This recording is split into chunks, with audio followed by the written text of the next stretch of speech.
Good evening, everyone. Good evening. Welcome to Spurs Review. The Spurs Review. It's Sunday night. Spurs haven't played, so hopefully no one's weekend has been ruined, unless you are a Ukrainian national football fan, and I'm guessing that probably wasn't a very good performance for you. We've got some good people here, some average people, and some brilliant people. I won't tell you who I think is in which order, but we'll start with saying, Perchy, how are you, mate? How are you? You good? Yeah, good, mate. It's been an all right afternoon here in Spain. I've just been doing my thing, really. Good. I like that you're doing your thing. Mr. Box Office, you're here. Welcome to you. How are you, sir? Absolutely grand. Absolutely grand. Because listening to Alistair Gold, honestly, he does it, doesn't he? He does it. He does it again. What's he done? Again. What's he done? Does it What's again. he done? And We haven't even done intros, but what's he done? What's he done? Sean won't like this. Levy out, bruv. Levy out, bruv. I'm sorry. I'm done with him. I'm absolutely done with that guy now. I'm sorry. With Ali Gold? No. From his little enlightenment about who actually wanted Conte in the first place. Interesting. Very interesting. And interesting before you say I don't even like this, I said this the other day. I said I blame Daniel Levy entirely for the entire nonsense that we have to deal with the idiot that is Antonio Conte in the first place. Are we able to get? No, we're not able to get into the intros. No, we're not able to. But this is my intro. This is my intro. My intro is that, and that's it. And that's it. And I'll give it to my boy Kuva now. Well, I don't care. I'll watch Norway lose to Spain, so the weekend's ruined anyway. I'm out of here in a minute too. Well, brilliant. Okay, so Perchy's just doing his thing in Spain. Alex is upset by Alistair Gold, or happy by it. I don't know which one yet. Kuva's upset because Norway took a beating or a defeat at the hands of Spain. Sean, are you okay? I'm good, mate. Tonight, my name is not Sean. Tonight, I am the conductor of thought. I am the advocate for flexibility of the mind. And if you don't think, you're going to get to think. Love Capiche? Love it. If you don't know, you better get to know. Let's put some people on the spot. So if you don't know, you better get to know belongs to Alex. Sean is saying if you don't think, you better get to think. Kuva, have you got a snazzy little line you want to adopt? Don't need to. I'm Kuva, innit? I don't need to. I'm Kuva in it. Perchy, can you come up with something better than that? No, not really. Brilliant. Superb. Go and work in marketing. Well done, you.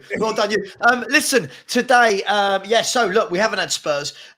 Spurs seems to have been in the spotlight, guys, for the last 2 decades, but certainly the last week. Lots of stuff with Conte and with Levy, and there's Nagelsmann, and there's De Zerbi and Luis Enrique, and all this stuff going on. And before we get into all of that, wanted to talk about the main event that we've got is Alex and Sean, for anyone that don't know, have this ongoing love, hate. I'm going to bury you. I bury you. You haven't said anything. You're a flip-flop, blah, blah, blah, blah, blah, blah. So today we have got Captain Havaiana, for some reason, Sean from Spurs Talk Show, and Mr. Box Office. And essentially, Kuva, Perchy, we'll let these two go at it for a few minutes to begin the show. The premise is this. Alex, you don't think top 4 matters. Top 4 for you, you don't think it matters. Sean is very much of the opinion, yes, it matters because of the financial aspect. Alex, tell Sean why finishing in the top 4 doesn't matter. And let's get the thoughts of everyone in the chat. Big up to you all. Smash the like button. Does top 4 matter to you guys in the chat? Take it away, Mr. Box Office. Before you jump in, Box Office, can I just double check? Did you just straighten your top as if you were wearing a tie? This is brilliant. Let me go. That's what we call smart but casual. All right, let's hear it, Box Office. Come on then. We're just going to do a little bit of story time with Mr. Box Office because Sure. we always love a little bit of story time in Mr. Box Office, yeah? And it's called Why Tottenham Don't Need to Be in Champions League. And the reason is, when you look Catchy. at the past seasons that we've been in Champions League, the last time we were in Champions League with Harry Redknapp, we brought in, I'm just trying to get it now, sorry, I'm really sorry about this. Van der Vaart. Sorry, the last time Yeah, we were Van in the der Vaart. Champions League with Harry Redknapp. Yeah, Van der Vaart, Yeah. and I think it was Peter Crouch as well. Now, Van der Vaart was a signing which was okay, but he, Real Madrid didn't had no need for him, so that's why they got him. And Peter Crouch was a good player. Gallas as well, but Arsenal didn't like him. They just got rid of him. They just wanted to get him out the club, and that was it. But then under Pochettino, these are the players that we got when we got Champions League. Yeah, we had Vincent Janssen. Okay, Sissoko. Well, afterthought. Nkudu. What? Who is he? Again, okay. The following season, we're in Champions League again. Davinson Sanchez. Aurier. Llorente. He was old, but it is whatever. Moira. Okay. Foyth. Who? You know what I mean? Okay, we move on. The following season, this is the best one. This is the best one. This is the best one, yeah? Yeah? Lo Celso. Okay. Yeah, he was okay. Yeah, he was good. And Ndombele, good prospect. Bergwijn, not needed. Sessegnon, okay. Genson Fernandez. Oh, you talk about Fernandez for Man United. Oh, no, forgot. No, it's somebody else that was a reject. Oh, I forgot that. So, again... I mean, honestly, where are we going with this? Rather than going through a history lesson, what's the point? And then we go to the final one. This is the best one. This is the best one, yeah. The best one, the box office one, yeah. The main event one, yeah. Perisic, old. Forrester, who? Lenley, reject. Basuma, okay, he's okay, but then he played for Brighton, so that's not really any correlation there. Richarlison. Okay, he's okay. He works hard, but I work hard. But where have I got to in my life? Anyway, Spence. What's going on here? And then Dan Juma. Who? Again, it's just like, I'm telling you, are these quality signings coming in because are they quality signings because we're in Champions League? No, they're not. They're not main event. They're not the prime. They're not at their prime. You know what I mean? Another argument that Sean's going to say to me, oh, we need money. We need money. Okay. Are you doing an M&M here? Are you going to give you going to like take my arguments before you? Are you going to butcher my arguments before I'm allowed to actually explain them, or are you going? I am white. I do live in a trailer with my mum. But... Tell me something these bums don't know about me. The money. No, before I got rudely interrupted by Sean, because Sean needs to interrupt every single time to make himself relevant. Yeah, my point is, he says about the money side. He says about the money. Well, the money that you're talking about is more paying off for managers that we're sacking rather than being good players, bruv. You know what I mean? Why do we not use the money to get a good recruitment side that you're having a go at, saying that Brighton are a worse position than us? I didn't have a go at Brighton. Yeah? You said Basuma, who you said was okay, came from Brighton. Well, that's the point I'm making. We don't need the money because Brighton have got no money and they're getting good players in, bruv. And that's all I need to say. And that's it. That's an entirely separate argument, mate. No, it's not. Yes, it is. And that's it. And I've left my argument. That's it. So now, Sean, you can have you go and that's it, and see what you're going to say. Can I just ask before you bring in Sean, Alex? Can you just give me one sentence without a rant of? Can you summarise all of that? Is your point that it doesn't matter if we're in the Champions League because the caliber of player we buy when we get into the Champions League doesn't reflect a club that wants to push forward? Is that your point? It doesn't remove that we're going to move forward. Okay. And the fact is, we were in Conference League and we still got Bentancur and Kulu. And they were good signings from what I was told. Even though we're rejects. How much did we pay for Bentancur? So that's it. I don't need to say anymore. And that's it. Back to you, Sean. And that's it. Hang on, Sean. Just before we go back to you, sorry, I'm upset because Alex, your headstone actually says Here lies Mr. Box Office. If you don't know, get to know. Now back to you, Sava. You've gone back to the wrong person. You've gone back to the wrong person. I'm sorry, Sava. I need to respect the host. Back Keep to saying Sava. his name. Keep saying his name. Sean, let's have a rebuttal. Perchy, Coover, get your beer out. It's super easy. Oh, Okay? 'Cause gosh. First and foremost, anyone that's watching this will know that Alex THFC, Mr. Box Office Spectrum, the range in which a player goes from in Mr. Box Office's mind is bang average to okay. And he just reflected on, I don't know, 14 players there, and 8 or 9 of them he said were okay. So I'm guessing that he thinks that they're very good, because that's the highest I've ever heard Mr. Box Office ever reflect on any particular player. But besides the point, the argument that Tottenham don't spend the money well anyway, and that we should have better scouting, better directors of football, do what Brighton do. All of that I 100% agree with. But it's entirely irrelevant to the point at hand. The point at hand is, should we finish top 4? And the reason why we should is because if you're going to misspend the money, you at least need to have the money to misspend in the first place.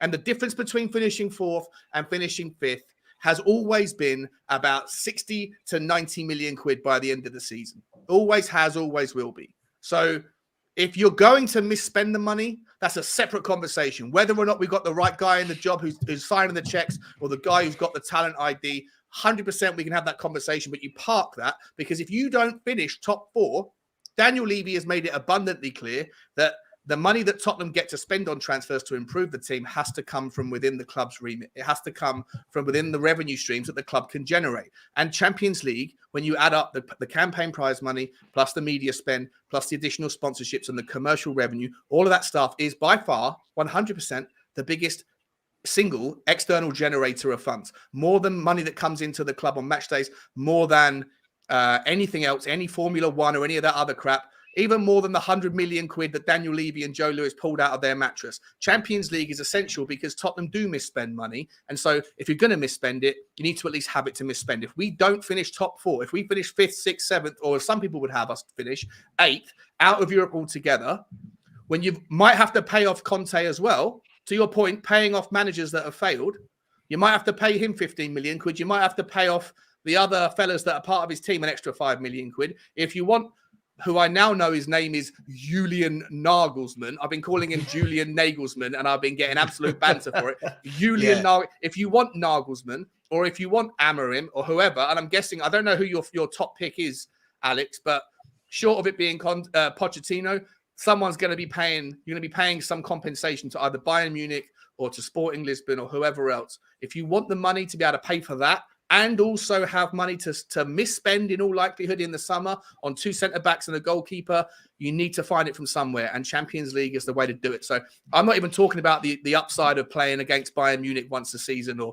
seeing Tottenham, how they fare against the best teams. All of that stuff is a positive for me, but it's not the reason why we need to finish there. We need to finish there to have the money to be able to misspend it. And that's it. I'm done. If you don't think, get to think.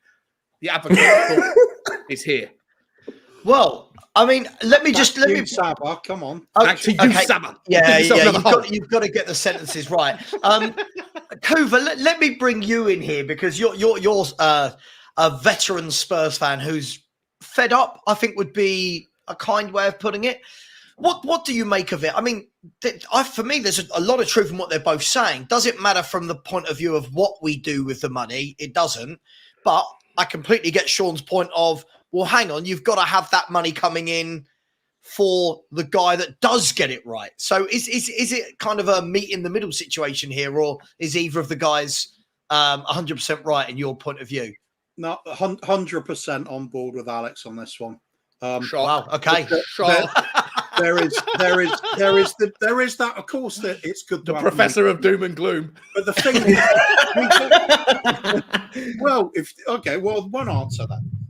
Right. No, if you're going to get that money in, yeah, you could say it's important if you're spending it wisely. And we keep misspending it.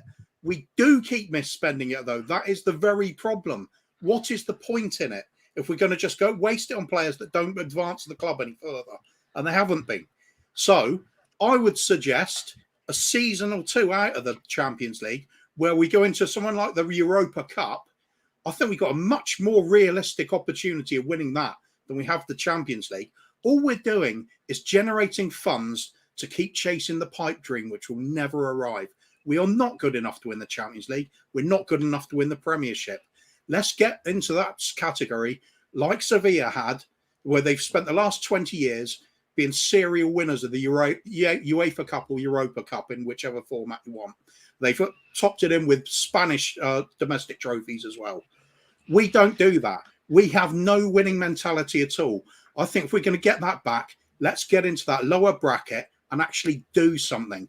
So we actually build a squad that is used to lifting silverware, constantly chasing just Champions League and league titles when we get nowhere near either, bar that miracle season with Pochettino. How do you build the squad you're talking about with that money to do it? Again, as Alex says, you look at the examples of teams like Brighton with good recruitment. We're a level above that. Just on naturally our ability to create revenue is above that, regardless of Champions League. We've got to stop looking at these players and go Bastoni or Guardiola. Start looking at those sorts of players that Brighton get. We've already got quality to add to it. We've got the likes of Kane already. Brighton isn't that a different conversation to all part and parcel? It's not really generating the money to spend well. Starts with generating money. Having a director of football that can identify the talent at lower price points, like Brighton can, is not something you can do unless you have the money to do it. And whilst, like it or not, and I agree with you 100%, Tottenham's track record of spending money is appalling. That's not going to change overnight, and it's not even going to change if everyone gets their wish necessarily of having a new owner. Even if Daniel Levy was to sell up today at a 5 billion, whoever comes in, it doesn't mean anything changes with regards the development of youth, with talent ID, with talent acquisition, with the ease or ability to offload the players that have failed. None of those things change just because you've got a new owner or a new director of football or even a new philosophy, at least not in the short term. But he's had 20 years, Sean, to figure it out. He's had 20 years. 20 years to figure it out. Right, yeah. In that Brighton, time, who've been in the Premier League for only how many years, have figured it out a long time ago. Well, they haven't figured it out, have they? So I don't even know what you're talking about. It's ridiculous what you just said. It's absolutely ridiculous. It might be above you're telling your head, me no, because you just said something just so great there to get Mr. Boxer rattled at his seat, bruv. I'm sorry. He's had 20 years to figure it out, bruv. Why is it Leicester City have figured it out? Why is Leicester City are fifth bottom? Figured it out, bruv. I'm sorry, no. Leicester City are fifth bottom, as I said they would be. And you get the money, and we're wasting it on getting managers out and trying to get players out. Leicester City might go down. Players on loan. Why are you celebrating a team that's fifth bottom? We've made mistakes with those players, and that is because of the fault of Daniel Levy. And that's it. And he's the one was pushing for Conte when he knew it wasn't going to be right with Tottenham, and that's it. I'm sorry, I'm done with him. He's done. Good for you. I'm done. What you're saying is and that's it. Brighton I'm sorry. Tottenham. He's speaking absolute facts, and that's it. And I'm sorry, Sava. I didn't want to go on about Daniel Levy. I'm fed up with Daniel Levy, but I'm sorry. After Alistair Gold said what he said on that stream, that video today, I'm sorry. There's just too many mistakes at Tottenham, and it's the same old. I'm done. Alistair Gold's opinion is just another person's opinion. I'm back to you, Sava. Just another person's opinion. Perchy, let me bring you in here. You haven't had a chance to speak yet. If we're going to talk about building, let's talk about building my channel. All you tight people in the comments, come on, people, smash the likes. There's only 45 likes so far, 262 of you in here, and we are just over 175 away from hitting the 4K. So please smash that subscribe. Perchy, look, lots of points so far. You've got Alex and Kuva talking about it just doesn't matter. Doesn't matter what we say. It doesn't matter. Sean Samuel, of course it matters. You need that money because at some point, let's assume that it's not always going to be Paratici and Conte. It might be it might be Campos with Nagelsmann, for example. That might be better. That you need that money. But I'm going to chuck a little spin in here for you, Perchy, because a lot of people in the chat are saying, well, hang on. Arsenal haven't been in the Champions League for the last 3 or 4 years. Maybe even longer, and they're building nicely. So where do you sit with all of this? I'll answer your question in a second. I just got a text message from Alex's neighbour saying, "What's that racket?" Sorry, they're just going, "What's going on over there?" Sorry. Yeah, just a sort of Virgin point. firing shots, eh? Oh, sorry. Oh. What is that racket? It's a perfect analogy. It's all it is. It's just noise. I'm gonna be the fence sitter on all this. I'm gonna have splinters up my ass because I understand what Sean's saying. I get the point about the money, but I do agree with what Alex is saying in the whole sentence of the we don't buy Champions League players at Champions League money when we're in the Champions League. I think we had this discussion before. No one can really list any sort of elite world-class players that we've signed since being in the Champions League. I don't think anyone can. We go all the way back to Van der Vaart, and even that was a bit of luck on the last day of the window. So I think we have to put a bit of context to that. Yeah, Arsenal's a prime example. And it's what I've said.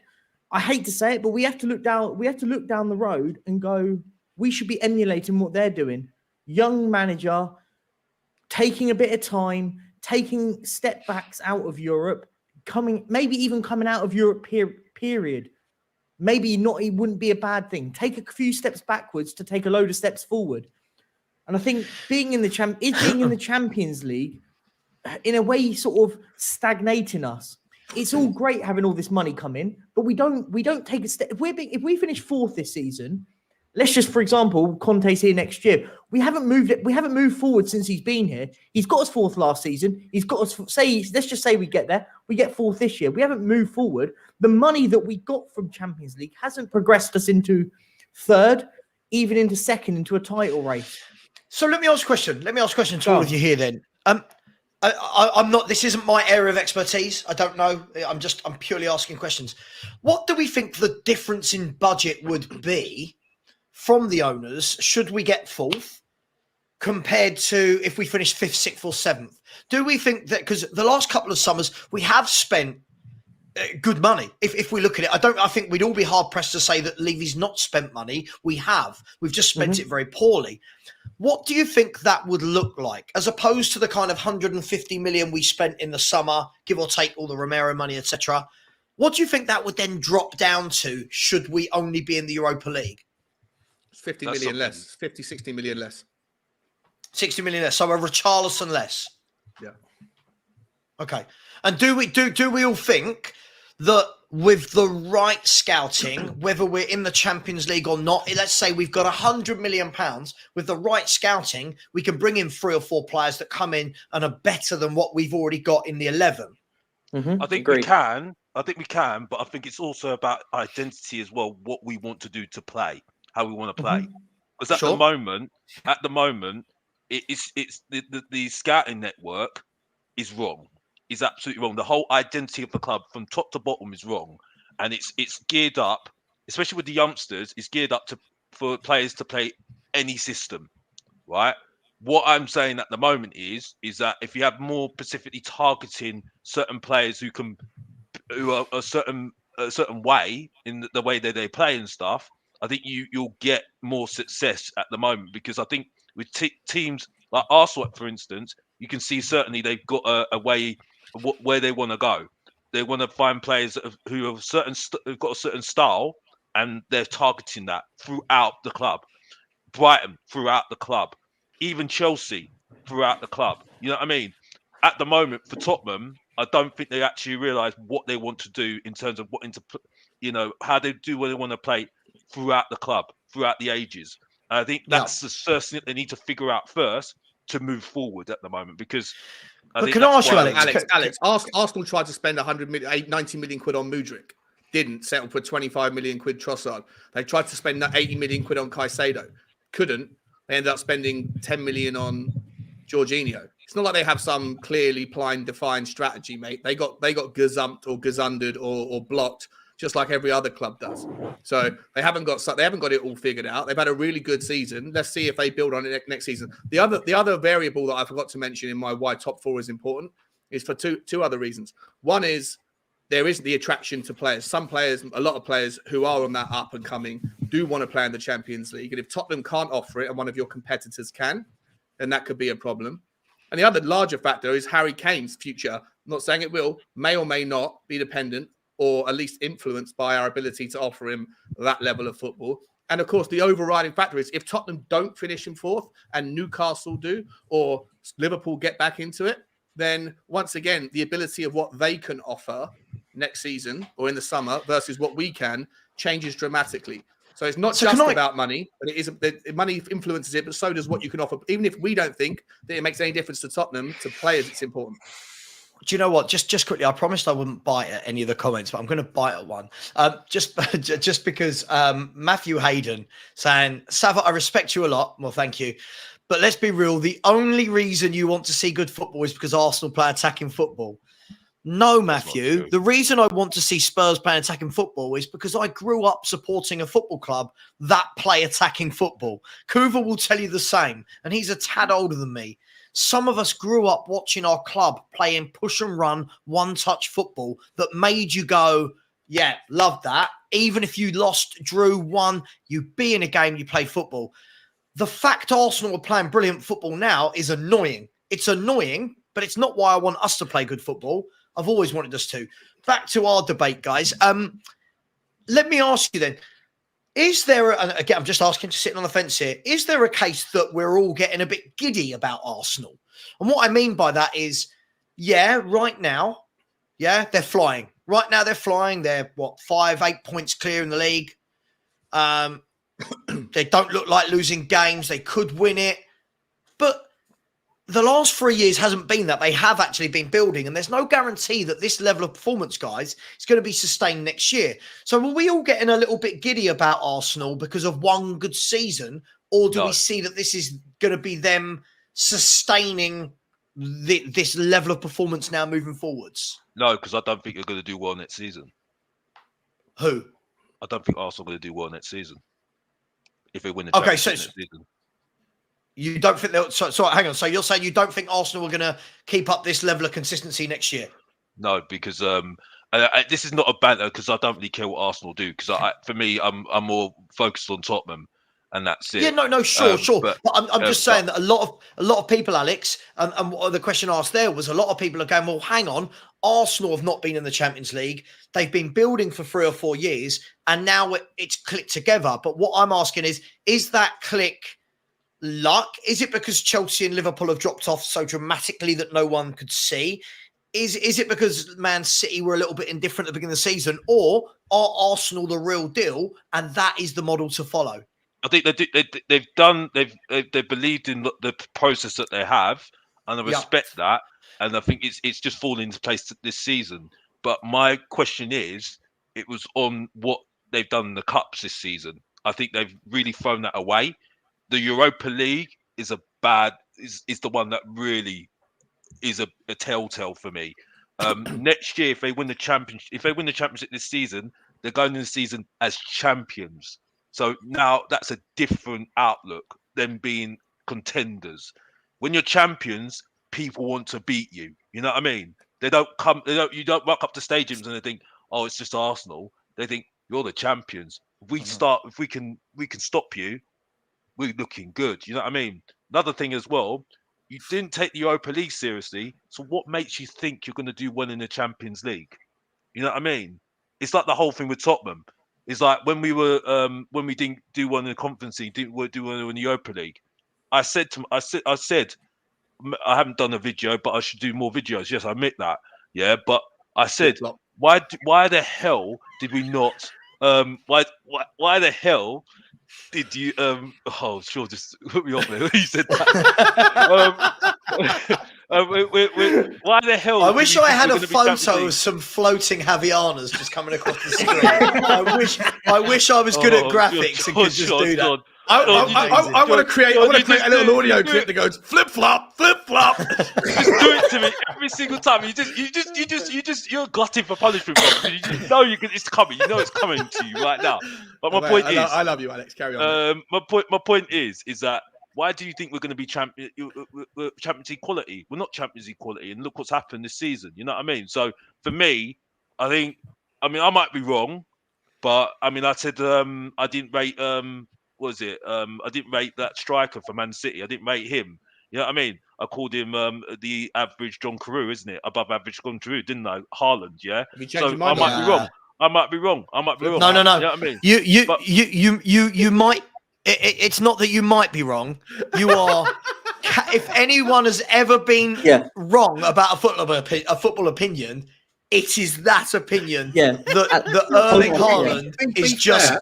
Be Alex, fair, you made he did say above average. I think he's above average. I was going to say, Alex, you're the first person to, whenever I always say everyone's allowed an opinion, you're not allowed that one. You're the first person, you're not allowed that. That's the worst opinion ever. Yeah.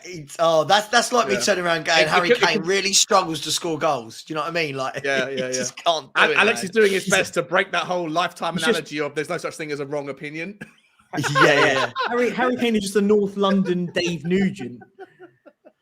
Oh, the North London Dave Nugent. But look, Kuva, where are you on this? Because look, as much as we don't want to talk about Arsenal, I think that the fact that Arsenal are flying hasn't helped, I think, with a lot of people's kind of opinions on Tottenham this year. And when we look at this, Kuva, I feel two ways about this. I think a lot of people are now using the whole, well, Arteta's had 4 years, look at the job he's doing. A lot of those people were the very same fans, Kuva, in the summer saying, we're above Arsenal, they're in our rearview mirror, and their manager's a B-Tech, like a PE teacher version of Pep Guardiola. So, like, we can't have it both ways. But does what's going on down there, does that make everything we're doing over here, is it magnifying it more? Yeah, to an extent, it's got to, hasn't it? I mean, there are local rivals. I mean, we would love to be in their position at the end of the day. So that's as far as you need to go with it. We got similar sort of fan bases, similar area of the world, and similar sized stadiums and everything. There's a lot of comparisons to be made, which to where you measure up to. I agree with Alex to an extent about Arsenal falling away next season if they do win the league, because it goes back to like the likes of Alex Ferguson. He always said, winning it's one thing, defending it is a lot harder. It's the real test of things. But doesn't winning it allow them to bring in players like a Declan Rice and players of that ilk? I mean, they've already brought in quality players like Zinchenko, Jesus, Trossard, Jorginho. These players without winning it, if they win it and then add Declan Rice as centre forward, doesn't that then allow them to push on and be that team for the next 5-10 years? This kind of pushes back into Sean's argument about top four. I mean, yeah, of course it helps. Yeah. But at the end of the day, I can see players choosing Man City ahead of Arsenal, even if Arsenal are reigning champions. Oh, for sure. There's a bigger forward momentum there. What wasn't that the grounds of the initial question? Like, is top four worth it or not? And I can't understand for the life of me why any Tottenham fan would ultimately wish to put yourself in a position where the end of the season is worse off than it can be in order for us to drop out of Europe altogether, and wish for us to have less money than we could to spend. Like that's where the logic fails. Yeah, again, going back to that, for me, there's a case to be made for the more money we seem to have to be able to spend, the worse we do with the signings. You look at Lo Celso, Ndombele, Richarlison has hardly hit the ground running, has he? Lamella, Davinson Sanchez, it's the lesser ones that seem to do well for us. You look at Dele Alli, Ericsson, players like that came through very minimal levels. They just fit the team at the time. So I think it's a valid argument. You'd rather have less money to spend because you think historically we've done better with less money. No, it's not that part. That's just part of it. The reason is I'm going back to, I think we should be competing in the Europa League and having it as a serious target rather than. You can have that anyway by getting knocked out of the Champions League. Well, so what's that? The aim for getting knocked out of the Champions League? No, but I'm not saying it is. I'm saying you can still get into the Europa League that way, but pick up 40 million quid on the way. Yeah, but I'm not being funny, this season, have we? I'm not being funny, Sean. But then Arsenal got knocked out of the Europa League, and look how great everyone thinks they're doing. They got embarrassed by a team that we out-qualified. On the other hand, they are top of the league, though, so it's still pretty good. If they don't win the league, and we finish fourth, there is absolutely no difference between our season and theirs. I agree. Oh, there is. Oh, no, there is. There is context. context. There is massively. So we're saying, hang on, guys. We're saying, right? We're saying maybe the growth, the story's better, but ultimately neither team has won anything. Both teams qualified for the Champions League. Both teams got embarrassed in their own version of Europe. Both teams got embarrassed in both versions of their domestic cups. You might be able to create the story and say, well, they're on the trajectory, but that's all forward looking and projected. That's not fact. That's theory. So in terms of just on the season, there ain't that much difference. Yeah, Arsenal would have had a better season. We had this debate on my channel. Arsenal would have had the better season. Yes, collectively they've had a better season. But because the conversation was talking about trophies, on the basis of trophies and what on paper has been achieved, they would, if they don't win the league, yes, they on that paper. But we talk about it contextually.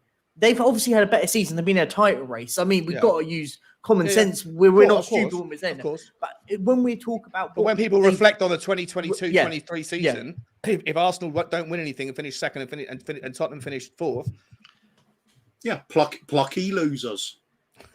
Yeah, but it's. I think for me, I think it's harsh. Yeah, exactly.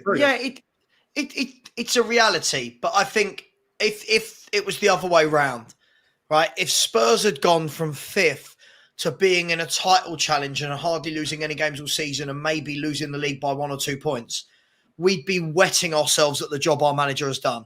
You know we would. I know we won't say it because it's another club. You say that, Saba, but next season, if we drop down from grace, all of the fans that are calling me out for being Levy lover or whatever, they'll all be reflecting on this season as being another season without a trophy, regardless of how close we came to it. Listen, I agree with you on that aspect, but I mean, I'm not being funny.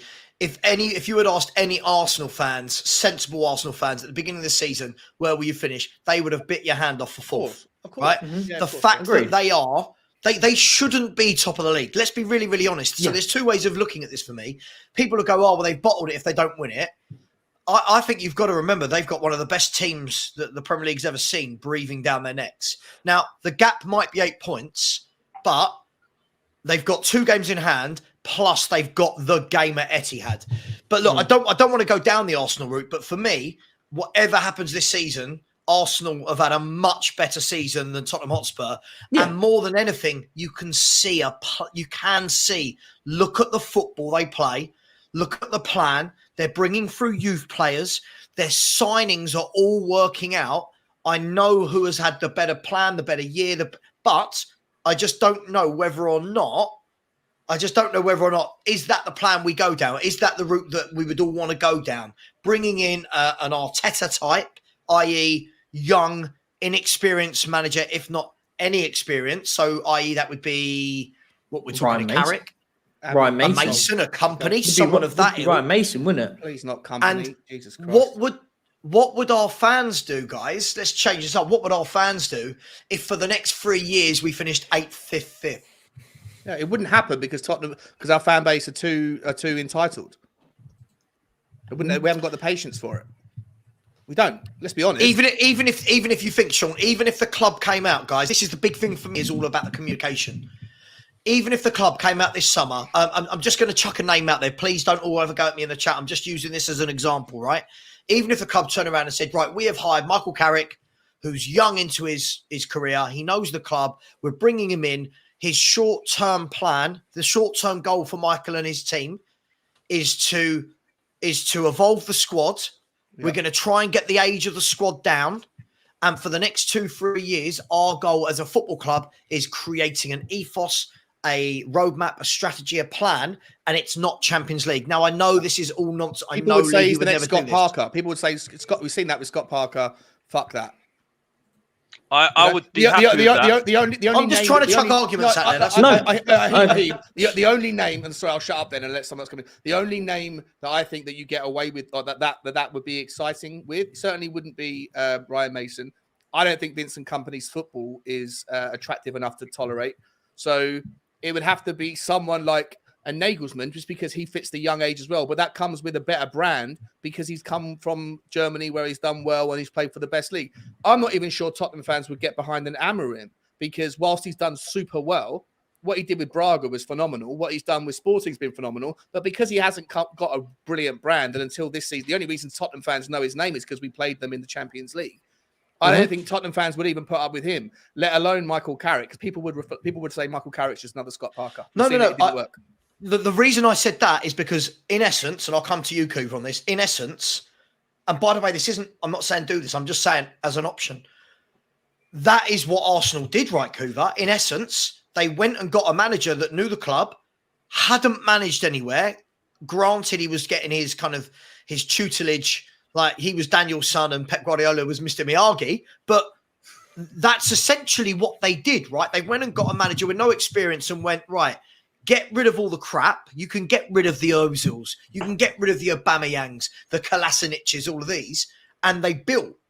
Would we ever have the patience and tolerance for that they have had?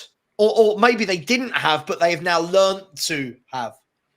Well, that's just it. Some of us will, some of us won't. I'm all for a long-term project, resculpt the way this club's being done from top to bottom. But would you be with Michael Carrick as the example? Michael Carrick would be fine with, yeah. Really? Okay. Somebody just fresh set of legs coming in, different ideas. Instead of this idea that we get a Mourinho, we get a Conte, that's definitely going to lead to success. I agree with that as well. I don't believe that until I think we are stuck with the fact that every manager needs a project of some kind. It's just some are longer than others. I think the likes of Nagelsmann. Sean, did you hear that? say his first name. Well, Julian. Julian Nagelsmann. Yeah.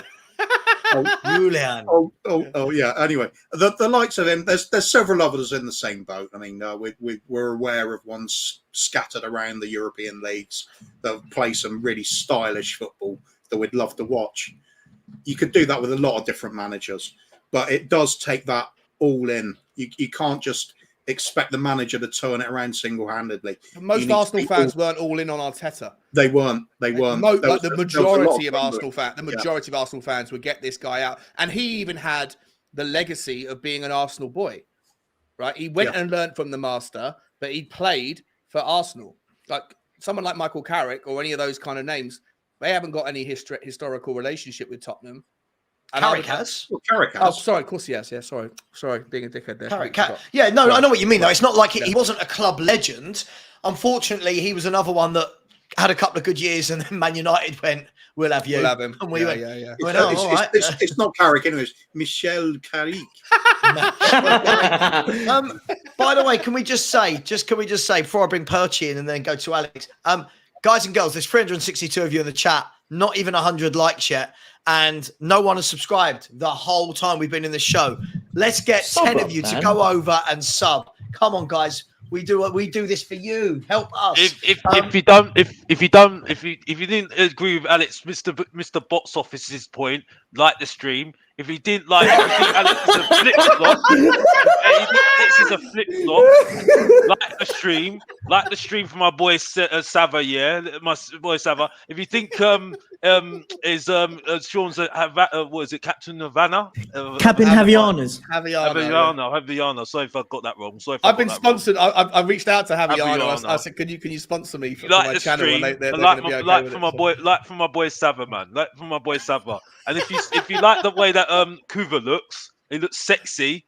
Like the streamer as well, like I said, every single time, and that's it. And that's all I need to say, and that's it. If you don't sub, you better get to sub. Yeah, exactly. And that's it. I think Kuva looks sexy. We're into some really niche market stuff here.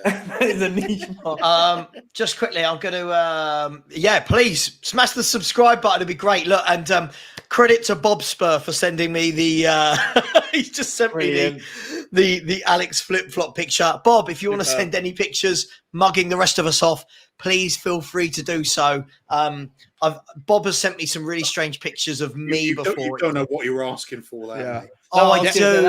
Get a picture of Bugsy and put flip-flops all over Bugsy's paws. That'd be superb. Just quickly, I just want to say a couple of comments. A ditcher has said, "Why are you deflecting from the question, Sava? Why do you actually want to see attacking football and not winning football?" A ditcher, you are the type of person I love to call out from the comments.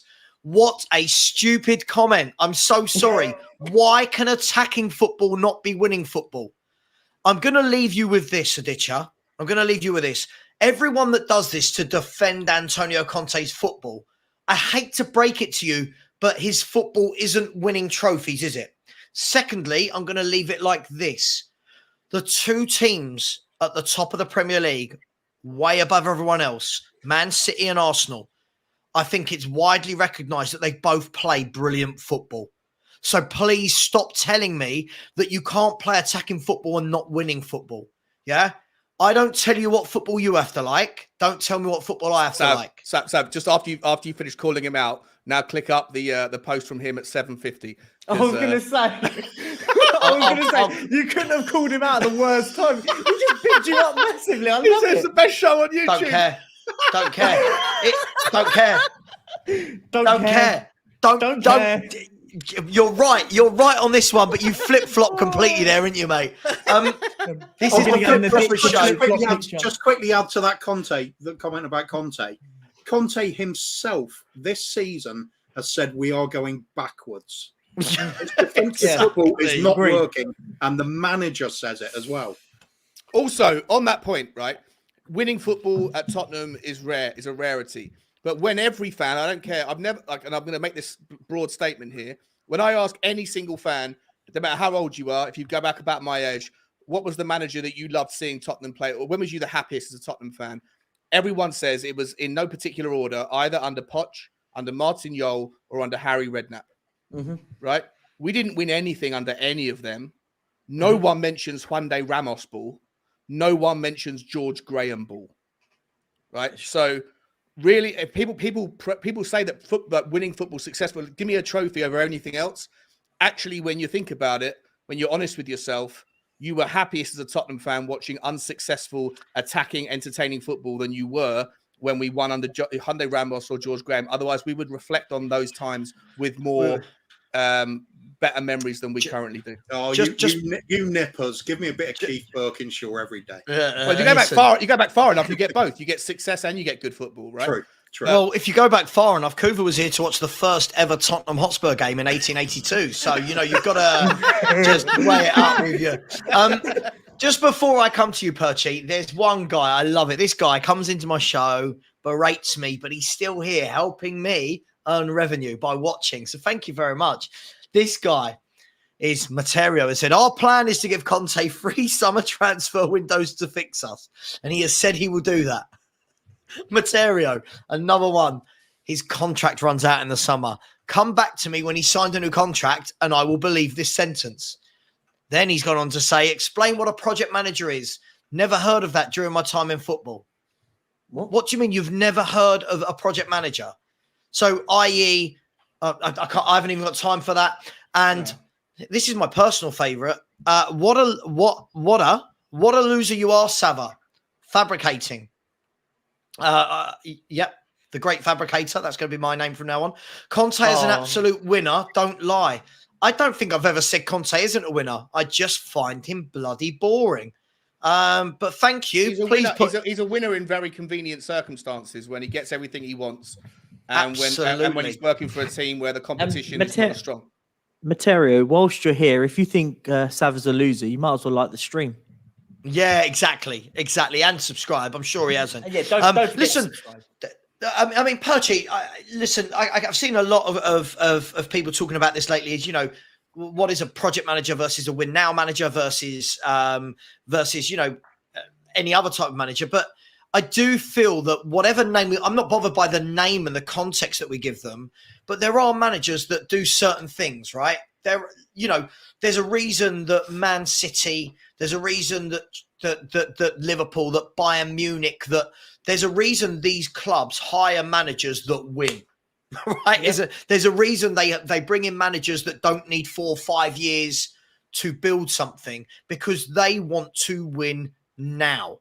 So by that definition, there very much is project type managers, right? Yeah. Well, absolutely bang on. And I don't get where you people get this notion that there isn't a project manager. But then also want to flip it and say you need to give Conte time. Based on what? He stays at jobs for no longer than 2 years. Apart from one time at Juventus, he went for 3. And this is the point. When everyone, just to sort of go back on that point about Conte, he said he will give us 3. He's leaving, as of now, he is leaving at the end of the season. or he's leaving earlier. We don't know. More likely going to be the latter. But this is the point. Project managers are managers that want to build. We need to start again at this football club. We need a project, and the project is bigger than just a rebuild, because we have this talk about the word rebuild. We don't need a rebuild. We need to start again. We need to have project post Harry Kane, project post Heung-min Son and Hugo Lloris. I said it on my video earlier, and that's as a cheeky little plug. Go and check that video out if you haven't watched it, guys, after you've watched this. But I've been talking about this. We need to be working on what our plan is post Harry Kane, because as I keep saying, I say it on these streams every single time, my opinion doesn't change on this. Kane has dragged us over the line to get to the Champions League and stuff, and it's allowed us to not seriously invest. Once he goes, we do need to have a plan to go, do you know what? This is what we're going to do. We have to look at what Arsenal are doing. We hate it as a fan base to go and look at what Arsenal are doing, because they're doing it right. They don't have a number 9 that goes and scores them 25 to 30 goals a season. They've done it right for 3/4 of one season. Can we all just press pause a little bit? And whoa. They've done it right when they brought in Arteta. Listen, we were all sitting there laughing at them finishing 8th and 5th, and we were laughing at them, and understand a bit of rivalry banter and all that. I get all that. We went, should have gone. I was one. Listen, I'll flip flop and I'll be the Havaiana captain today at the moment. I'll flip flop on that. I said about the whole Arteta thing, he should have got sacked a while ago. But they stuck it out with him and went, do you know what? We're not worried about where you're going to finish. We don't care if you're going to finish 8th, because we're looking at the long-term plan. I put it in our group chat, guys, earlier. Would you have taken what Arsenal have got under Arteta, finish 8th and 5th? Win an FA Cup in the middle of that, for the context. But hang on, doesn't that depend? But you're conveniently picking the moment in time when they're doing well to reflect back on the 4 years. Yeah, right? but he's built a squad. Isn't he talking about the journey, Sean? Right? Okay, fine. But if they finish second this year and then next year they finish 5th again. If buts, maybes. But this is what was happening. Guys, this is what I said earlier. They haven't won anything yet. So it's still this is what I said earlier, right? This is what I said earlier. Sometimes I think, we are very knee-jerk in football. I think we can only go with hypotheticals for this. I think, Perchy, to answer your question, if they went 8th, 5th, 1st and won the title, would I swap our last 4 years for that 4 years? Of course. Yeah. Of course you would. Of course. If they finish 8th, 5th, 2nd... I'd like to then know, what does the number after 2nd look like? And if it's 5th? Right. Well, this is the point. But for me, more than Arsenal's league position, for me, it's about, you can see, I mean, look, I can't see them having this dreadful drop-off. Their players are getting better and better. They're making good signings. Yeah. If all this talk of them getting Declan Rice in, they'll swap Xhaka out for Rice. They'll have Declan Rice and Partey as a midfield. Saka, who's only getting better and better. Same with Martinelli. Odegaard's getting better and better. They'll buy reinforcements. If they're doing that, then yes, of course I would swap what we've had for they've had. Because what have we had the last 4 years? What have we had so much better than 8th, 5th and 5th? And Arsenal got the FA Cup, right? So sure. If they didn't win the FA Cup, this whole point about stick with the project manager, and a lot of people are using that to say we should stick with Conte because look what Arsenal did. Look with Arteta. At least Arsenal have the FA Cup as some sort of like a trophy, like a badge of honor, something to justify the patience. Conte had the easiest season this season I can remember. Maybe there was easier ones when I was a kid or before that in Kuba's decade. But for me personally, this season we got dumped out of the Carabao Cup in the 3rd round to a shitty Nottingham Forest B team, and that cup ended up having a pretty favourable draw for the team that went on to win it. FA Cup, never been an easier time. All the big teams got drawn against each other, and the Champions League, we played 3 teams that ultimately weren't really Champions League teams, scraped through, and then get dumped out by the worst version of Milan that's been seen in years. Maybe Conte would have more people that are like me, giving him that extra year, giving him that patience. If, like Arteta, you finished 8th, 5th, 5th, but won an FA Cup along the way. We haven't done anything like that. So I don't see where the justification is to give Conte the patience when he acts the way he does. I agree with Sean. I agree with everything Sean's saying because I've said it myself. I've said it myself. Flip-flop. No. I'm not a flip flop. I'm not a flip flop on this one because I've said the Nottingham Forest that we should have beaten them. We should have done better in the Carabao Cup. I said in the FA Cup we should have at least got to the final. Yeah. The only competition I wasn't really rating us was the Champions League, but we still should have beaten a bang average AC Milan team. We should be still in the quarterfinals. Yeah, so I agree with most of the And things. we should have walked we should have walked the group stage.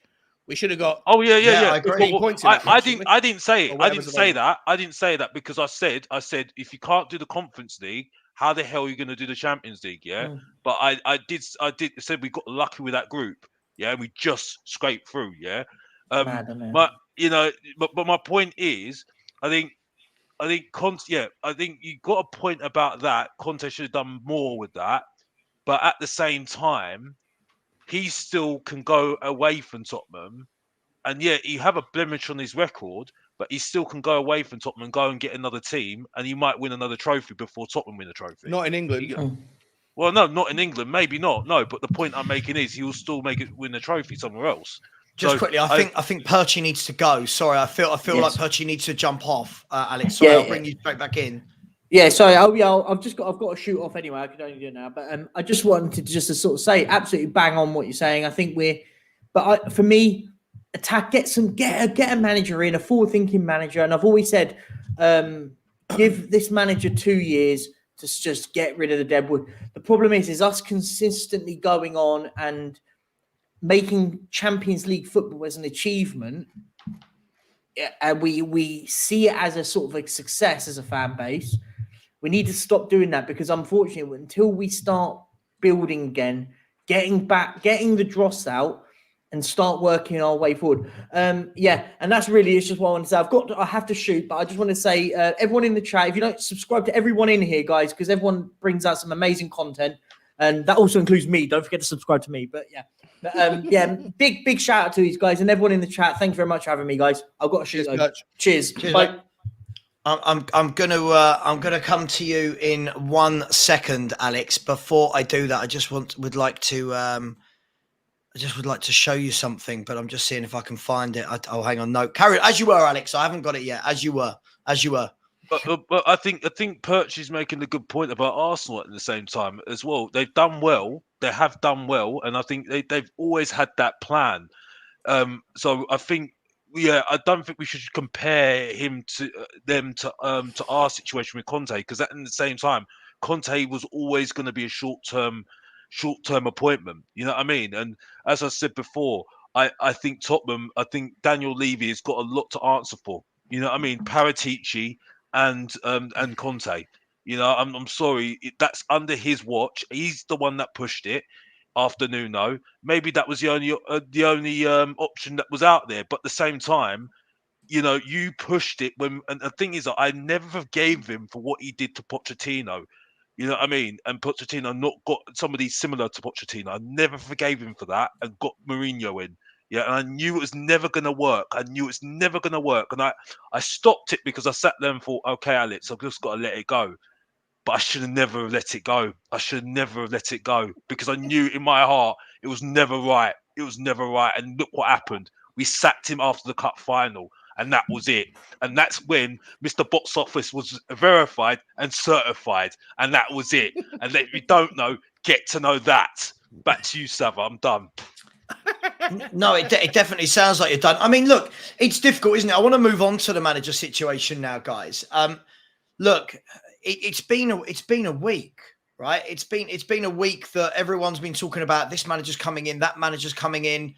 Are we seeing a case of where no manager might be coming in and Conte's going to actually finish this season out, and there is a possibility that he signs a new contract? Does anyone believe that he will be our manager next year? Is going to be my first question. He won't be our manager next season, from what rumours going round and from what I'm hearing. 100% not. 100% not. He won't be our manager next season. But I think, well, from what I'm hearing, I'm not in the know, but from what I'm hearing, that he's back on Tuesday. And he will be here to the end of the season, because the main thing is and this is what I don't like. Again, it's about top four. It's about top four, It's and easier for us that's to- a bit. we That's don't a finish be all top and four, end all so- at the end of the day. You know what I mean? So Okay, so Alex, let me ask you then. So if it is purely about the top four, which we know Daniel Levy does want and the club wants, and Conte comes back, because I find it weird that he went away during the window. I don't know when managers do that. Don't they stay behind and manage? Anyway, if he does come back on Tuesday or Wednesday, whatever it is, and he gets us into the top four for the rest of this season, wouldn't Levy then give him a new contract? no, from what I'm hearing, Not after those sort of outbursts. but but I think there's more to it than meets the eye. From what I'm hearing, I think the whole thing with Thomas Tuchel was quite close. From what I'm hearing. Okay. Kuva, I mean, it seems weird. I was going to say it feels like a bit of a circus, but at the same time, nothing's been said by the club. A lot of what has been said has been by all of the media, right? All of the people saying what they understand is that Tottenham were in talks with Tuchel. What they understand is that Levy wants to sack Conte. None of it has materialised. And aren't we getting to the point now where it's going to be too late to make this happen before Everton in a week, or is this the perfect time with a week to go? I think for a start, we've got to get away from calling this club a circus, because it's fun watching the circus. It really That is true. My bad. Yeah. My So bad. otherwise, yeah, it's with Conte. As far as I'm concerned, it's just never mind. Put that up again. That was awesome. Got a giant face. That's amazing. Nice. Is that inspiration there, Sean? Oh my gosh. Great fabricator. Wow, sorry, Cooper. As you were. Bob's hard at work in the background, by the way. He's hard at work. Do another round of them. That's fine. Yeah. Just No, but entertaining to you. No, Carl, You're right. Well, that's the thing. Just hanging on to the Arteta bit as well. The part of the reason to say you've got to look at these projects and give them time and say it's completely out of the blue this season. If you really look hard, it wasn't. So there were signs last season. The first 20 minutes when they came to our place, we were getting played off the park by them for that first 20 minutes. And you could see there's something there they could build on. They didn't, and it was funny. But they also had results like winning 4-2 at Chelsea, and I think it was 3-1 to home to Man United as well. They were putting some big some a lot of goals against some good sides. Yeah. And there are a few other 3-4 goal beltings on people as well. There were always signs. Now with us, I'm looking at it where we're going back to the comparison of ourselves with Arsenal. I think it's still valid because now for me it'll be interesting to see if, supposing Arsenal do fall away and have that little mini collapse towards the end of the season and they do finish second, what happens then? Because what happened with us was disgraceful. We're allowed to let the squad fester away, no new blood coming in, funding cut off, no transfers. What do Arsenal do? Do they say, damn, we got close there, let's throw a bit more money at it, let's invest wisely again, and we're off again? Because I don't think, even with Champions League football next season, I don't think they're going to be falling away that badly. I think they've kind of re-established themselves as a top four club now, for me. Whether they finish third or fourth next season, that could be a case. Because Man City will come roaring back, no doubt. You'd assume the likes of Chelsea, Liverpool, United are all going to be improving as well and pushing themselves up there. It's a case of what do our bloody neighbours do that we didn't do? If they do the same as us and it just falls away and they finish fifth again, we're in the same boat. We're talking about negligence when it comes to actually having a chance of doing things. So it's a pivotal time for us as far as I'm concerned. With Conte, when is it not, Cooper? Yeah. Well, when is it not? Well, where do we go from now for the instant win manager when we've had Mourinho and Conte? Yeah. I I don't think we do. For me, I've always said this is these type of managers, I get it, right? I get the gusto around them, Kuva, right? I get the fanfare around them, the name. I get that we look and go, oh my God, look how many trophies they've won. I get it. But then I'm also old enough and ugly enough, as I always say, to go, okay, you're a serial winner over there, but you're not over here, right? You don't have the tools you had there. Do you see what I mean? This is what I think a lot. Money. I think they're wasting the money on. I think they're just wasting their money. I agree. I just think they're just wasting their money because the fact that there's they were very confident on getting Tuchel in before he went to Bayern Munich says it all for me. Absolutely says it all for me because for me he looks like an absolute. He's the worst man to have for Tottenham because he needs specific players who are smart enough to play his system, because he plays specifics of what he wants to do, and he plays different ways of playing from what I saw on I've seen when I've done my research. He's completely the opposite of what Tottenham want. Absolutely not. You know what I mean? Who you talking about? Thomas Tuchel, and that's the thing, and that's why I'm saying at the moment when I'm looking at what's going on with Conte at the moment. There's no correlation at the moment. You know what I mean? But yeah, I hear you, Alex. But I just think from the point that Kuva was making now with like the win now manager is done. The win now manager is we've just had two of the best in the game at the win now, and neither of them suited this club. Now we can turn around, and I know that the argument will always be, well, we didn't back them, but listen, the clubs they walked into before they joined Spurs were close to winning. They didn't have to go. When Conte went to Inter Milan, he didn't go there and have to buy a whole new team. Conte had the makings of a brilliant team there. When he went to Juventus, the back three that were already in play at Juventus was Chiellini, Barzaglia, and the other one that I always forget his name, Bonucci, right? Right. And the goalkeeper was Buffon, and he had Vidal in the midfield. He had Pogba in midfield. Del Piero was still there at the end of his career. They had players. When they come to Tottenham and our fans go, this is the best manager we've ever had, only if we're in the same circumstance, because these managers don't work with these types of players. It's like the CEO, for me, it's like the CEO of the London Stock Exchange, right? The CEO of the London Stock Exchange going to work at a tech startup. There's 100 people working for it.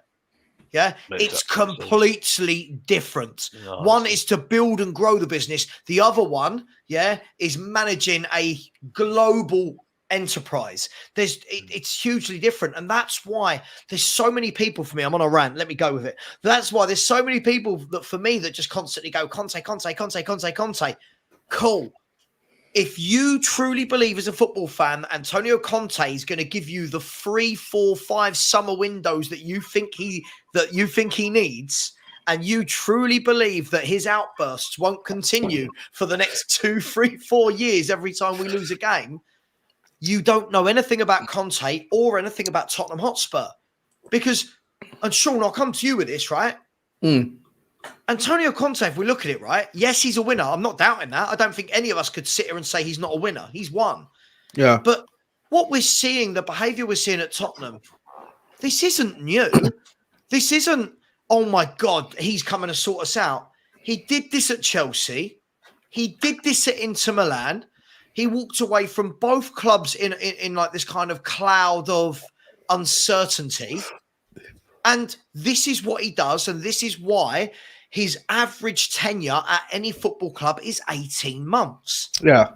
So why are our fans adamant that this guy's going to give us a 5-year tenure where he's going to see out all the old guard, bring in all this new guard and build us? Where is that belief coming from? Right. I mean, I don't like to talk. I don't like to talk about other fans. I don't like to, I know a lot of people. I don't care. To each their own. To me personally, people in the chat. I'm talking about how many people in the chat constantly digging, going, "You've got Conte, best manager ever. Savvy, you're ungrateful. You're a loser." It's like, Listen, Okay. Listen. They can do what they want. You can react to them how you want. Me personally, I don't really like talking about other fans. Like everyone's got their own opinions. Me personally, I didn't want Conte. You probably wouldn't know that about me because I literally only started my channel in December after he was already here. But I was very angry with a load of the things that he said along the way. He is, if there is such thing as a win now manager versus a project manager, and he's someone who comes in, uses the carrot, uses his disruptive training things, gets everyone working 5 times harder than they were under the previous manager that was failing, gets something out of them, gets the juice from the squeeze very quickly. And then people get bored of him, people fall out with him, and then his kind of his personality ends up rubbing people up the wrong way, whether it's the players or the owners, and it always ends in tears. Like that's his thing. That's what he does. That's his shtick, if you want. And we've run out of time at Tottenham to see it. It didn't work. And listen, at the same time, you know what? Like this argument, like top managers come to Tottenham, they win everywhere else they go. They come to Tottenham, then they go somewhere else and they win. Like, Tottenham is always the lowest bar that these top managers come down to. Then they go elsewhere, back to a top team somewhere else. But Tottenham isn't like a bad football club, but they are competing in the most competitive league and are not, even though we're part of the top 6, we're never really part of the top 2 or 3 or whatever. We're the bottom. We're hanging on to the top 6. Yeah, I agree. Winning at Tottenham would be the best achievement any of these managers ever made, and they don't make it. They don't do it. And so it goes back to the argument that I always say. I would love to see if any of the managers, Jose, Conte, someone like even Pep, I would love to see if Pep could walk into Brighton and do it under Brighton's measurement, do it under Brighton's. Maybe he could, maybe he couldn't. But until I see an absolute worldy manager that has done it at the very top, come down to a mid-table team and take that team to the very top and win top honours. So you mean Jose at Porto? Porto were always a top team in Portugal, right? Yeah, but they weren't a Europa League winning and Champions League winning team in 2 years, were they? Okay, but again, I go back to the point. Cup competitions, I don't remember the specifics of the year, but cup competitions have so much variance. I know people dismiss it. I think it's such a very relevant point that what happens in the individual cups is so nuanced into who you get drawn against, what happens on the individual game, injuries that particular season, who gets drawn against who in your group, who gets drawn against who in other groups. There's so much variance that influences the outcomes of cup competitions that don't happen in leagues. So that's why I always say the best barometer of where you are is in your league performance. And so I would love to see a team, I'd love to see a manager who has taken on Tottenham go to a lower level team in whichever league and then take them on and see them do it in a league. For me, that would prove against my point. It would prove my point invalid. But for Conte, I hear you, but we're never going to see that, are you, Sean? You're never going to see that because Tottenham's the lowest ebb that these managers are going to go to, right? Yeah, because you're never going to see that. Pep Guardiola is. Let's be fair. Pep Guardiola resigns from Man City tomorrow. Any top club that was in any doubt about their manager goes, right, we're pulling the plug. We're going to get Pep. You know it, right? Yeah, of course, it's not going to be that he goes to a Brighton. So I get your point. We are the lowest denominator for Jose, for Conte. But there's this belief that just because we've got a win now manager that we should be winning. And I don't think that marries up. I 100% agree with you.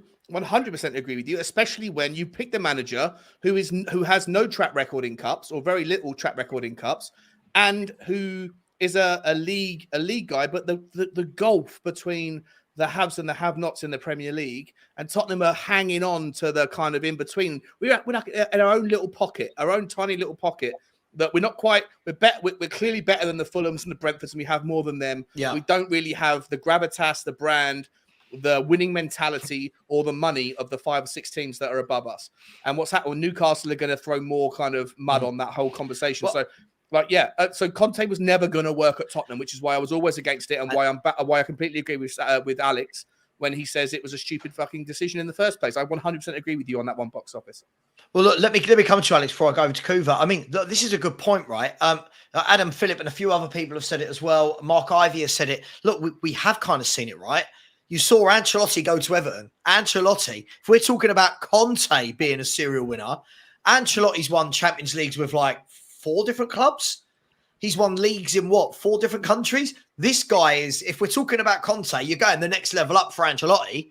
And that guy went to Everton and must have been like, what have I done here? And the moment Real Madrid came calling, he went, see you later. I'm not staying here. So we have seen it. Pellegrini to a lesser degree as well. Won at Man City, didn't he? He's gone to West Ham. You don't win at those clubs, which is so. So you mentioned Carlo Ancelotti, right, at Everton. That name you mentioned, he's a perfect example. He's a perfect example, right? Drops down. He's probably the best example of a great manager that dropped down to an also-ran club, failed miserably, and then moves back to Real Madrid and goes and kicks. Couldn't we put? We don't know this yet because he's only just joined there, but you could put Unai Emery in that position. Yeah. Now, whatever you think of Unai Emery, the man wins trophies. But has he won a cup? Has he won a league with a big team? Well, I don't think he's won a league, but you know, the fact is, are there Aston Villa fans sitting there right now, Alex, going, we got Unai Emery, he's a cup specialist, we're going to win a cup next year. When they don't, they'll go, it's the club, it's not the manager. It's an interesting conversation, isn't it, Alex? Yeah. I think for me at the moment, I think Tottenham are trying to act like they're in Hollywood, but they're unfortunately D-listers at the end of the day, unfortunately. You know what I mean? So, I can't stress how much, and this is why I say the money doesn't really matter what money comes in at the end of the day. Because if you're going to spend it and mess about with that money, end up just paying off managers and paying off players to leave. I mean, you're not spending your money really well, are you? You know what I mean? The money that's just coming in is just there to classify the fact that you're just losers. And that's the cost of doing business, though, mate. Like I feel like with the contracts with managers, that's the case. Yeah, but we're just losers then, isn't it? You know what I mean? Because if you're really sensible with that money, you look at the teams like Brighton and Leicester City. I know that they're not won anything, Brighton and stuff like that, but you look at that model, you think, you know what? Maybe we should try and do sort of that model. You know, look how much it is to get that model, and then pay for it and get that model in, and that's it. You know what I mean? And I don't know what that takes. I don't know, like, because every single director of football that Tottenham have ever employed in order to do that, every one of them, even including Steve Hitchin, they all had powerful CVs, right? It's not like any of them were like Daniel Levy walked past them on the street and went, "You fancy a job? You fancy a job reinventing our wheel?" Like they've all of them, Paul Mitchell, Frank Arneson, go back, back in the day, Steve Hitchin, this guy Paratici, they all have come with pedigree. Yet at Tottenham, they're either not given long enough, they either fall out with the coach or the owner, they get poached by another team, or something else fails. But ultimately, there's it comes down to identity, Sean. It comes down to identity. It's simple as that. Yeah, it's why I keep harping on about the Ajax model. It's consistency, a way of playing that's associated with the club. And every director of football, manager that comes in is in tune with that way of playing. Right, but the vast majority of Ajax youth are Dutch kids, right? So well, they're great at bringing in really young talent from around the world, though, as well, especially South America. Are they? Yeah, it's not easy because of like employment laws. It's not easy for England to give out. Certain countries in Europe have got different relationships with different parts of the world. Passport rules are different and things. I don't know if England have it as easy as other countries to be able to first of all employ kids in that level. But on top of that, if you are going to look at Ajax as the example, and whilst I think it's a brilliant model, and I agree with you, Kuv, like if they are the very best and traditionally the biggest name, the kind of Manchester United or the Liverpool of Holland. And there's a giant gap from them to the next one down. Every 13-year-old who's a talent in Holland is going to want to go and be a part of that system. Whereas at Tottenham, if you're going out and finding some kid in Enfield or whatever who's a giant talent, and he's got prospects and offers from Arsenal, from Chelsea, even just the bigger London clubs, let alone the northern clubs in Europe, in England, are they going to pick Tottenham? But Sean, isn't it? Can I ask that question? One very, very quick answer to that one is not just Ajax, but the other example that's going to stand out will be Borussia Dortmund. Yeah, or Leipzig. Yeah. So it can be done. It's. I know it can. I'm just. Can I ask just before I bring you in, Alex? Can I just ask? Doesn't this go down to for me? I think a lot of when we have these debates, we always bring it back to whatever the debate is, whether it's signing players, ethos, strategy. We always bring it down to an individual Like we always go, what is Paratici football? What's a Paratici player? What's a Conte player? What's a Paul Mitchell player? Poch player? Blah, blah, keep going, all you want. For me, I think it comes down to Spurs have to create at some point an identity where you go, what's a Tottenham director of football look like? What does a Tottenham signing look like? Mm-hmm. Yeah, so that when you see a player and you go, yeah, you definitely suit Man City. Yeah. So like, for example, when you watch Alexis McAllister play and he's being linked with City, you go, yeah, can see it. Can see it a mile off. You would suit their way of playing, tick-a-tack, blah, blah, blah, working hard, whatever. The problem is we have so many, don't we? When you've had, Arneson, Paul Mitchell, Paratici, I'm going to forget them now. And there's loads, Hitchin. Hitchin, Baldini, right? So you've got all of these people with these different ethoses. Then we're bringing in these managers that all have a different ethos. And look, the most overused line for me in the last year, guys, has been, but is he a Conte player? It shouldn't be that. It should be, are they a Tottenham player? Because we know that when the next manager comes in, i.e. the reason Brighton get used in this is because it's happening right now. De Zerbi's come in and continued the brilliant work that Potter did. And anyone who says Potter didn't do a good job there is mad. Potter has laid the foundations. De Zerbi is now taking that foundation and running with it. And the only reason that he's able to do that is because they've got similar ethos in the way they want to play football. Had they have gone in and gone, right, we want we want Steve Bruce, Tony Pulis as our manager. All of that good football that Brighton play, all of a sudden goes out the window. The players that they're bringing in suddenly change because they don't want the Brighton player anymore. They want the Tony Pulis, the Steve Bruce player. I'm just using any name there. That for me is the systemic problem at Tottenham more than the names we roll out. We want to have a go at Paratici, at Conte, at Hitchin, at Baldini. At the end of the day, until somebody, and this is unfortunately where it does sit on Daniel Levy, until Daniel Levy turns around and makes the decision, right, we're drawing a line in the sand. We're drawing a line in the sand now. I'm going to be a different owner. I want Tottenham to be this for the next 25, 30, 40 years. So I will bring in now a manager at the same time as a director of football, at the same time as a head of academy. Guys, you are all on the same page. This is the ethos we build. It's going to be painful. There's going to be a lot of players currently here who can't adapt to it. There's going to be a lot of scouts who don't understand it. They'll need to go. But you build, and sorry for the rant, but you build a model where everyone sings off the same hymn sheet and fans aren't constantly bickering about the manager because we know, okay, we know this manager's going, don't worry, we know the next manager they're going to bring in is going to be of the same ilk. Yeah. And no, I love it. And I won't interrupt because I'll let the other guy speak. But that starts at the top, right? That is Daniel Levy. That's Daniel Levy's job to identify what that looks like. And he hasn't. He's fucked up. He's been too focused on commercial, too focused on everything else. I 100% agree with you. I agree with everything you said. And also, I know that the problem with that, the lack of that, comes from the top. That's it for me. One tiny bit to add to what Sava said, which was great, is crack open that golden pair of flip-flops, mate. Who? You. Why?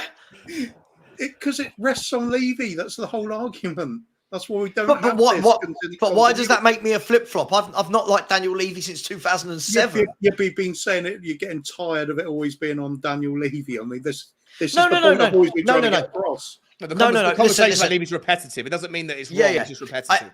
I've always known it's always Daniel Levy, Kuva. However, there are other permutations where I look at and go, sorry, I'm not knocking Paratici and Levy for Antonio Conte not being able to knock Milan out of the Champions League or Sheffield United out the cup. But look, I don't want to go down that route. But it's the pizza pie blame.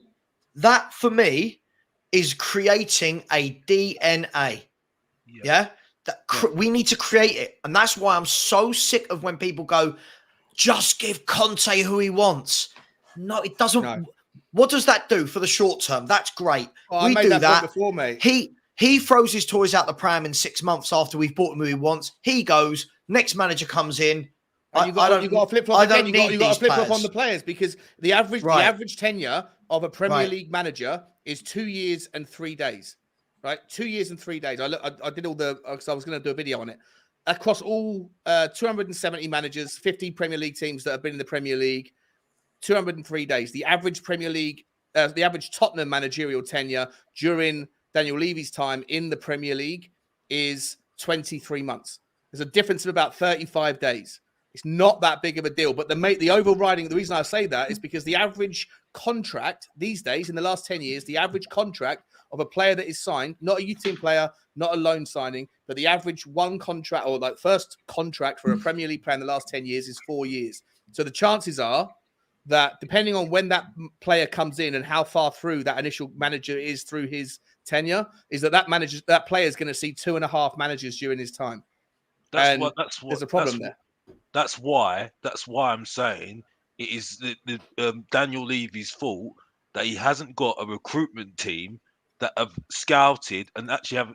It starts from the top because the culture is completely wrong. Okay, the fact is that we didn't have an identity set in place and saying this is what we want to do, this is what we want to play, and that's it. Then you bring the recruitment team and everyone in there to fit what it is, what Savage just said right there. Because if you're saying that there's only a lifespan of managers is very, very short, you need to start looking at managers the similar ilk to that manager, like what Brighton have done, and that's it. And that's where Tottenham Hotspur have absolutely failed. Alex, would you like to answer this? Would you like to answer this? I'll let you go. Sorry, this is the sort of comment that drives me potty, and if I go, I'll rant again. This sort of comment just drives me mad. Chelsea for the past decades have always been just give managers and who wants look what yielded. I mean, I can't help if people can't understand the difference between what Chelsea have just done with Abramovich. Chelsea got money. Chelsea had money to do whatever they wanted. They gave the managers what they wanted. They just gave them money and that's it. And to be fair to Chelsea, they gave them the money, but they also had good youngsters and they had a good youth set up as well. And they were putting them on loan and making money from that as well. So and also having a successful team as well. So Chelsea are the sort of club that will just sign top quality players even if they don't have a manager. Yeah. We're two completely different clubs. But again, they started the manager. But they started that process. That whole spend whatever it costs to get the youth in long before FFP was a factor. And people that say that FFP is not a thing, it's irrelevant. Everton got charged, I believe, yesterday with FFP breaches, right? So maybe it doesn't seem to affect Manchester City because they have got the best lawyers that can, hide their random sponsorships through Shell Corps and Shell Corps of Shell Corps. And maybe it's difficult to catch them out. We'll see what happens with that one. It's been an 8-year fucking investigation into them. But Everton aren't obviously quite as clean with their hiding of their monetary situation. And Everton are getting done with FFP breaches. So, but it's also easier to do that, Sean. It's also easier to do it from a position of success. Right. It's also when you have got title winning teams and you go, OK, we just need to add 2 or 3 now. Tottenham, we're not in that position. And again, Chelsea were able to, I'll bring you in here, Kuva. I mean, Chelsea were in a position or have been for decades that they can go, we've got the money to not only pay the transfer fee, but also the salary. Plus we're winning things. It's the golden trio. The club wants the fee, done. The player wants the salary, done. The player wants ambition, done. Spurs at the moment, we can't offer any of those three anomalies. Anomalies? That's the wrong word. Sorry. We can't offer any of those 3 indicators for a player to come and join Tottenham. So even if Daniel Levy went, right, here's £1 billion this transfer window, right? Those players are still going to choose the Man Cities, the Real Madrids, the Bayern Munichs. So I don't get that point of, well, Chelsea just buy who they want. We should be able to. That's not quite right, is it? As much as we hate Levy, we can't put that on him, can we? Partially for me, because of the recruitment process over the years. We've got a habit of filling our squad out with mediocre players at excessively high wages compared to their ability, in my opinion. When you've got players sitting on the bench or not even at the club earning over 100k, it's not good practice. If we weren't making those horrendous signings and we're just going a more frugal way of doing it and looking at these more heavily researched and scouted out players, the same as the Brightons and Brentfords are doing, we wouldn't have this excessive wage bill that's not benefiting the first team. If we could get rid of that, and we got, and also fix the academy. European football is bankrupt, right?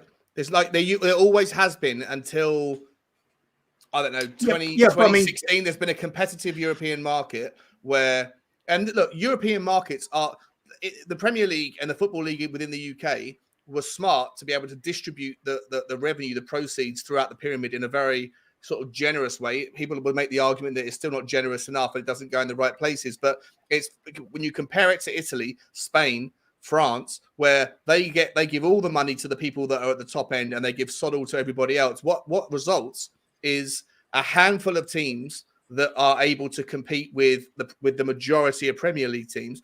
And when you've got a club like Tottenham who have this propensity to misspend, it's okay if you misspend, but then you have somewhere where you can lay off the risk, right? But you can't. With players like Ndombele, Lo Celso, even people like Sessegnon, people overlook him because we've got so many other shit shows. Yeah, like no, I agree. Yeah. If there's nowhere to go, and even if Daniel Levy was to say, okay, I'll write down Ndombele to 5 million quid, someone give me 5 million quid, take him off our hands. Ndombele still got 3 years on his contract. He's getting 200 grand a week. He's got a 10, 12-year shelf life. He wants to pick up his 50, 60 million quid from Tottenham in salary, and he's under no obligation to just write that off and go and play for 40 grand a week for Napoli. So, unfortunately, whether or not England and the Premier League and Tottenham have been very brilliant with their, sustainability, there are collateral damage effects of other leagues not doing the same thing in their own world. And unfortunately, that's the problem, right? If you like Brighton have got like a track record of hitting it when they buy a player for 15, for 10, for 50, whatever it is. Even Leicester, other teams, Newcastle, they spent a lot of money, but they got it all bang on. They didn't really have any misses. Who has done what Chelsea have done other than Chelsea? No one. And be careful before people say Man City. Not quite true. No. Who has done what Chelsea have done for the last? When did Abramovich go in there? 04, 03? Oh, no, yeah. no 04, one 05 season, I think it was. In the Premiership or just anywhere? Because you could argue that Barcelona in the Premier League. kind of did it. But Barcelona are getting paid by the Catalonian government, and Real Madrid are getting paid by the Spanish government. So like it's it's a disgrace. And Barcelona now are having to sell off 35-40% of their media rights for the next 25 years, so that they don't fall into administration. You look at the Italian league. There's only 2 clubs in the entire Italian Serie A who break even. Everybody else is on a scale from broke to almost broke. Again, for me, Barcelona, they are the pinnacle of misspending with your available funds.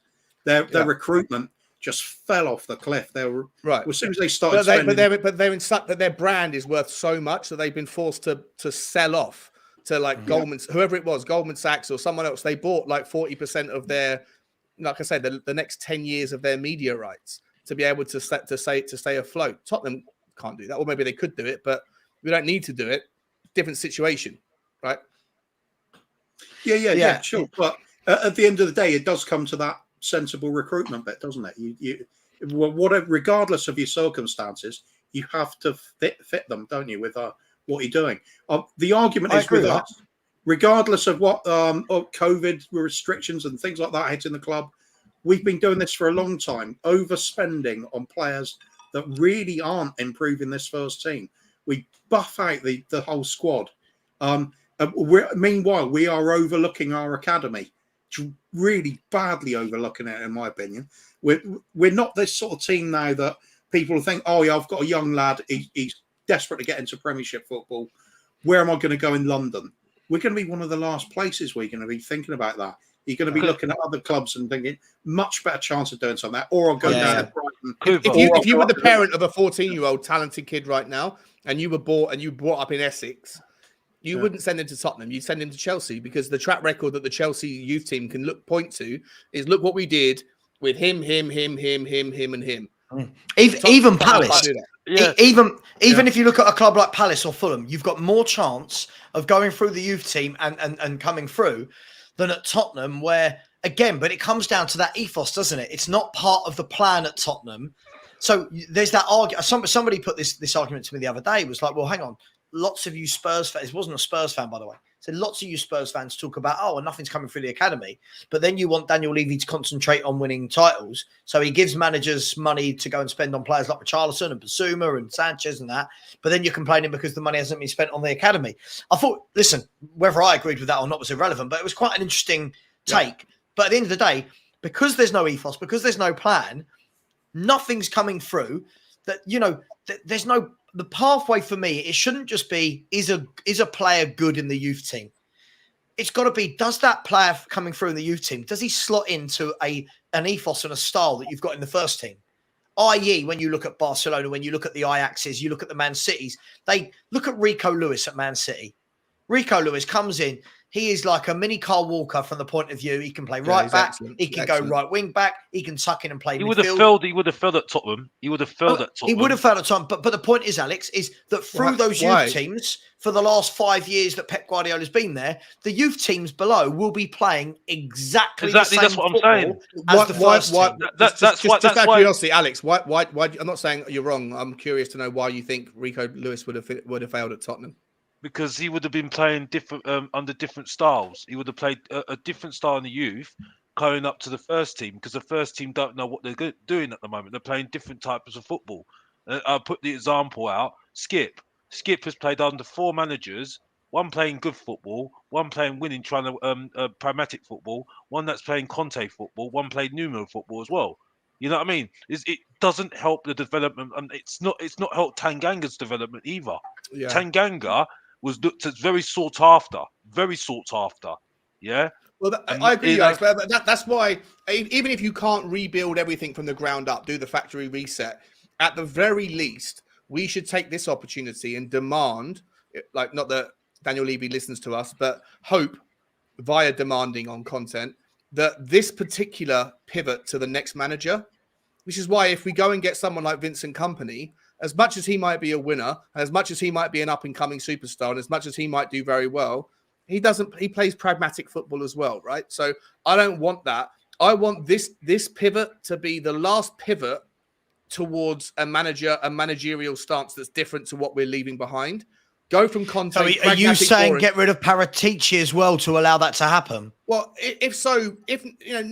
maybe yes, maybe no. All I want is there to be, from this point on with the manager, we pivot back to a philosophy of at least front foot football. And ideally, you could even go as far as to say, the formation doesn't have to be rigid. I like dynamic. I like people that can pivot and adjust to what you need. But at least the philosophy of front foot football. And from this point on, if Julian Nagelsmann fails, or if it's Poch and he fails, whoever fails next, the guy after him or the girl after him, maybe by that point we'll have female managers in the Premier League, who knows, right? But whoever it's going to be, the next person, the next cab off the rank, they have to play the same philosophical. And if you can do that, to Alex's point, there's the Guardiola's been there 7 years, right? 6 years, whatever.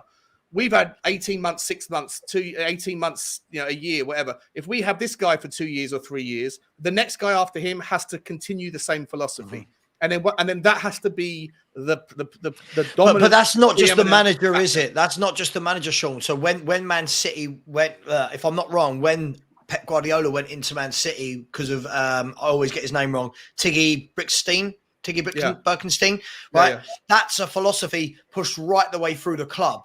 Right? I get that. But right? I'm saying if you start with the manager, even if you do all that other stuff in the background where Paratici or whoever else says, okay, from now on everyone's gonna come through Tottenham and they're gonna be taught to play the same style of football, total football, whatever it is.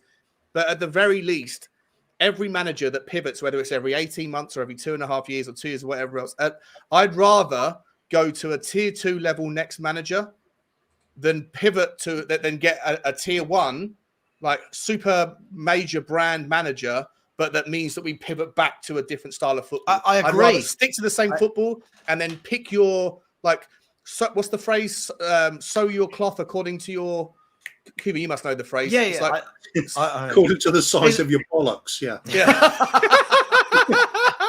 Basically, isn't it sew your cloth accordingly, isn't it? Yeah, sew your cloth accordingly, accordingly. Something like that. Yeah, so you stick to the same thing And then every manager that comes in and every player that you sign, all of it is, like you said earlier, Sav, it's a Tottenham decision, a Tottenham signing, whether it's a manager, this is whether why, it's the players or this anything is else. why, guys, when people keep saying to me things like, oh, you want to sack another manager, first and foremost, it's not sacking a manager when his contract is running out in like 2 months' time, right?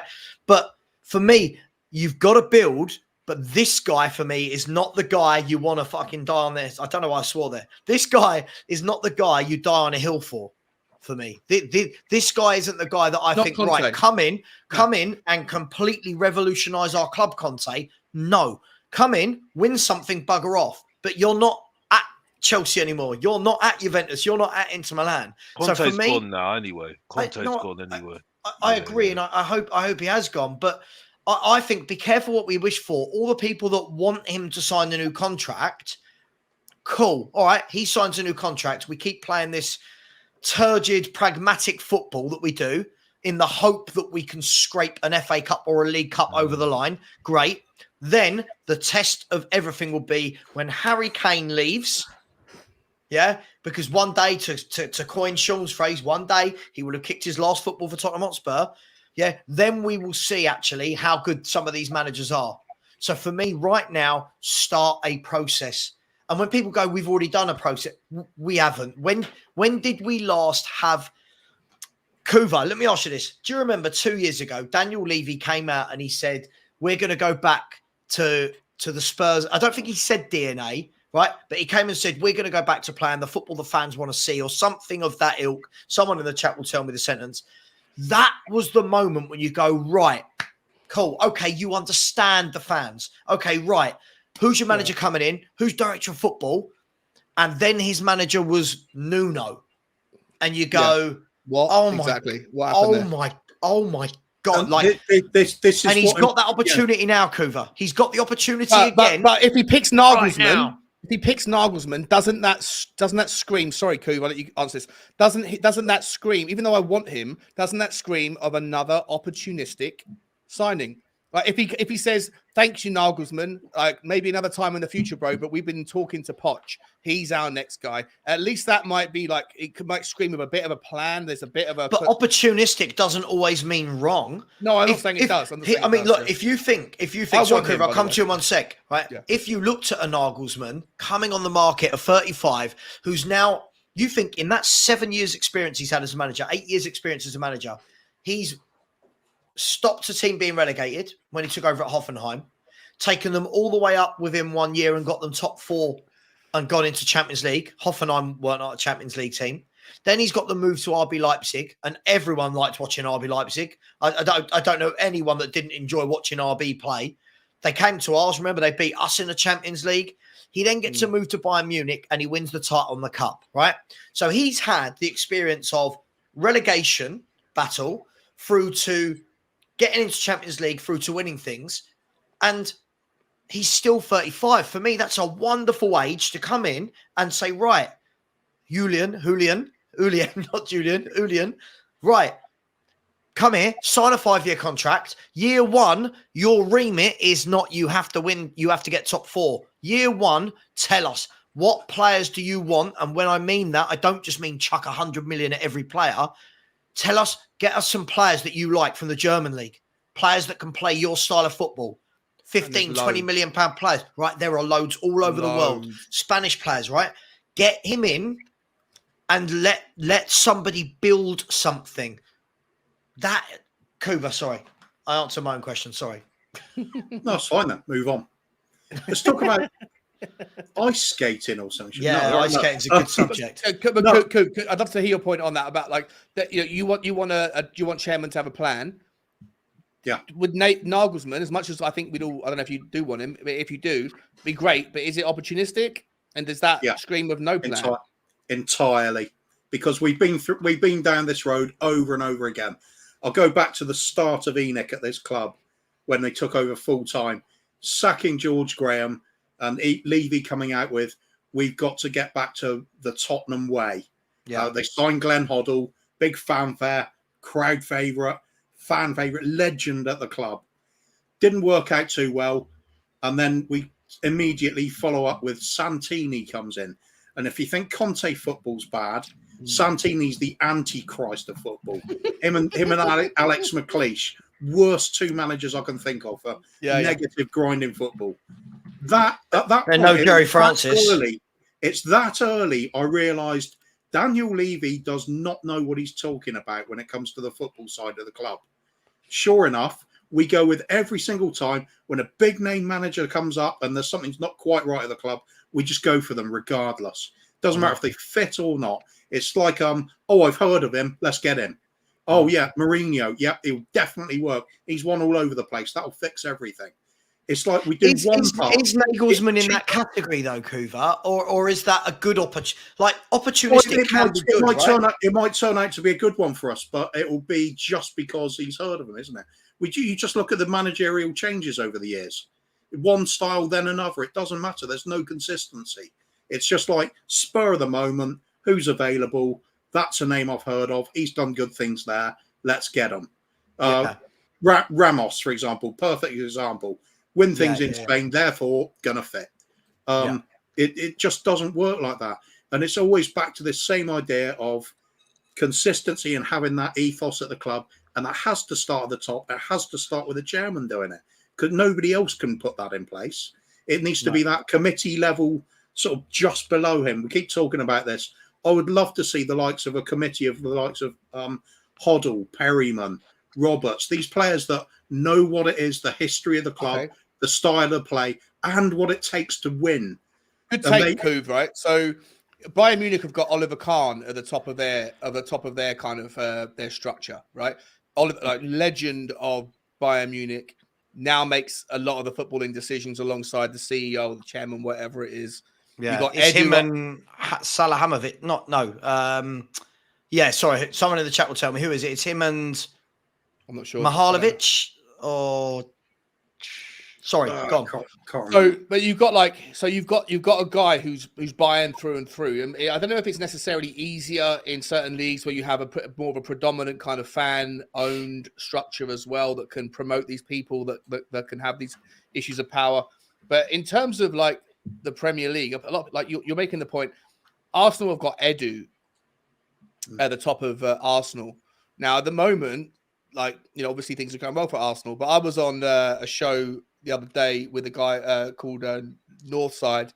It's a big Arsenal fan. I went onto his channel, and I go onto a few others of like the different like rival fan shows. And most Arsenal fans that I talk to that are in the content space, most of them don't like Edu.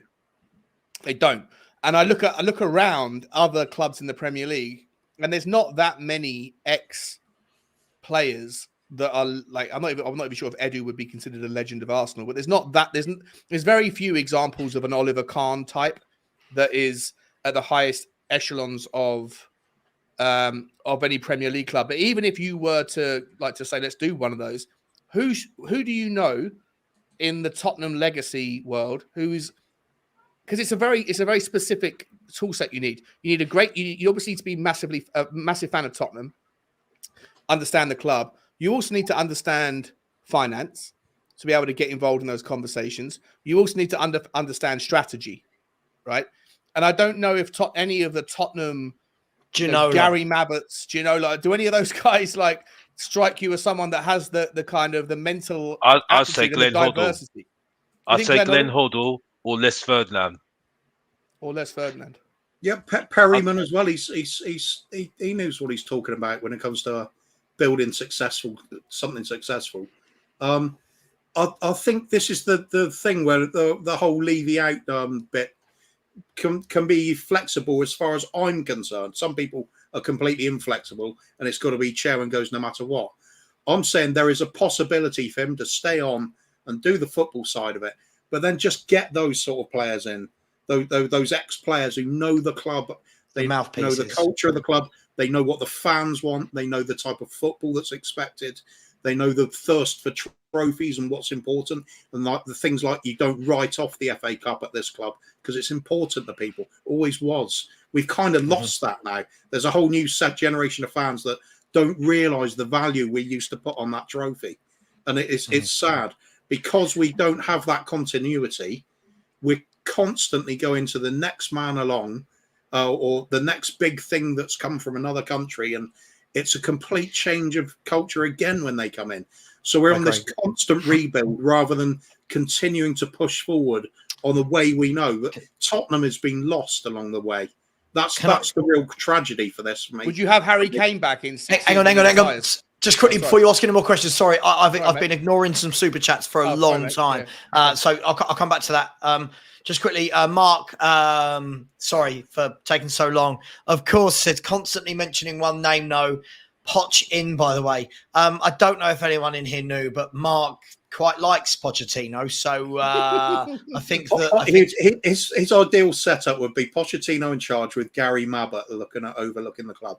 Yeah. Poch in charge, Gary Mabbott as the technical director of football. Thank you so much, Mark. Alan Sibley, thank you very much. Very generous, has said, Levian fans go on about our DNA. To get that back, do you think we need to have ex-Spurs players in key roles like DOF and manager, the likes of Hoddle, Mabbott, King? Perfect. So perfect timing. Alan, thank you so much. Just so people do know, if you do put in a super chat, 50% of that money does go to the British Heart Foundation. That's a full 10-inch sort of comment, that one. It really is. It really is. And then one that I just wanted to show, Peter Simons has said, we need a takeover, not a process. I think the difficulty is one of those things that you want just it can't be implemented in a summer. Even if we have a takeover, there's going to have to be a process after that, isn't there? Right, there you go. So basically, and I stand by that idea that nothing necessarily changes just because you change Daniel Levy. Right, doesn't mean that your youth development gets any better. Doesn't necessarily mean that your talent ID gets better. Doesn't mean your ability to offload failing assets gets any better. Nothing necessarily changes apart from the risk tolerance of the owner, which may be a good thing. Probably would be a good thing. I 100% believe that Daniel Levy and Joey Lewis have the wrong risk appetite to run a football club. But moving someone else in doesn't mean that changes. This is part. Sorry, just quickly. This is part of what makes it such a big tragedy for me, because if Levy had done all these things and had gotten the ex-players, helping him to work around all these problems he's having with the footballing side of things, we could be viewing him entirely differently as the savior of the club. He's brought us this far and got the winning way. I view him entirely differently to you anyway, mate. I don't view him I'm not Levy in, but I just don't reflect on him as this tyrant that a lot of you guys do. But I still think I love that picture, but Bob's starting to send a smaller one with my head a little bit shrunk. It works like that. It works like that. Bob didn't send one of Coover. I mean, talk about.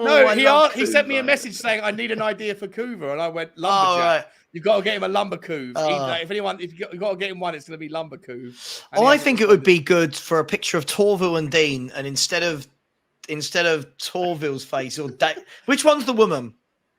Jane Torville. Yeah. Torville. Instead of that, it'd be Coover's Christopher face. Dean. Christopher Dean. Yeah. Christopher Dean and Jane Coover.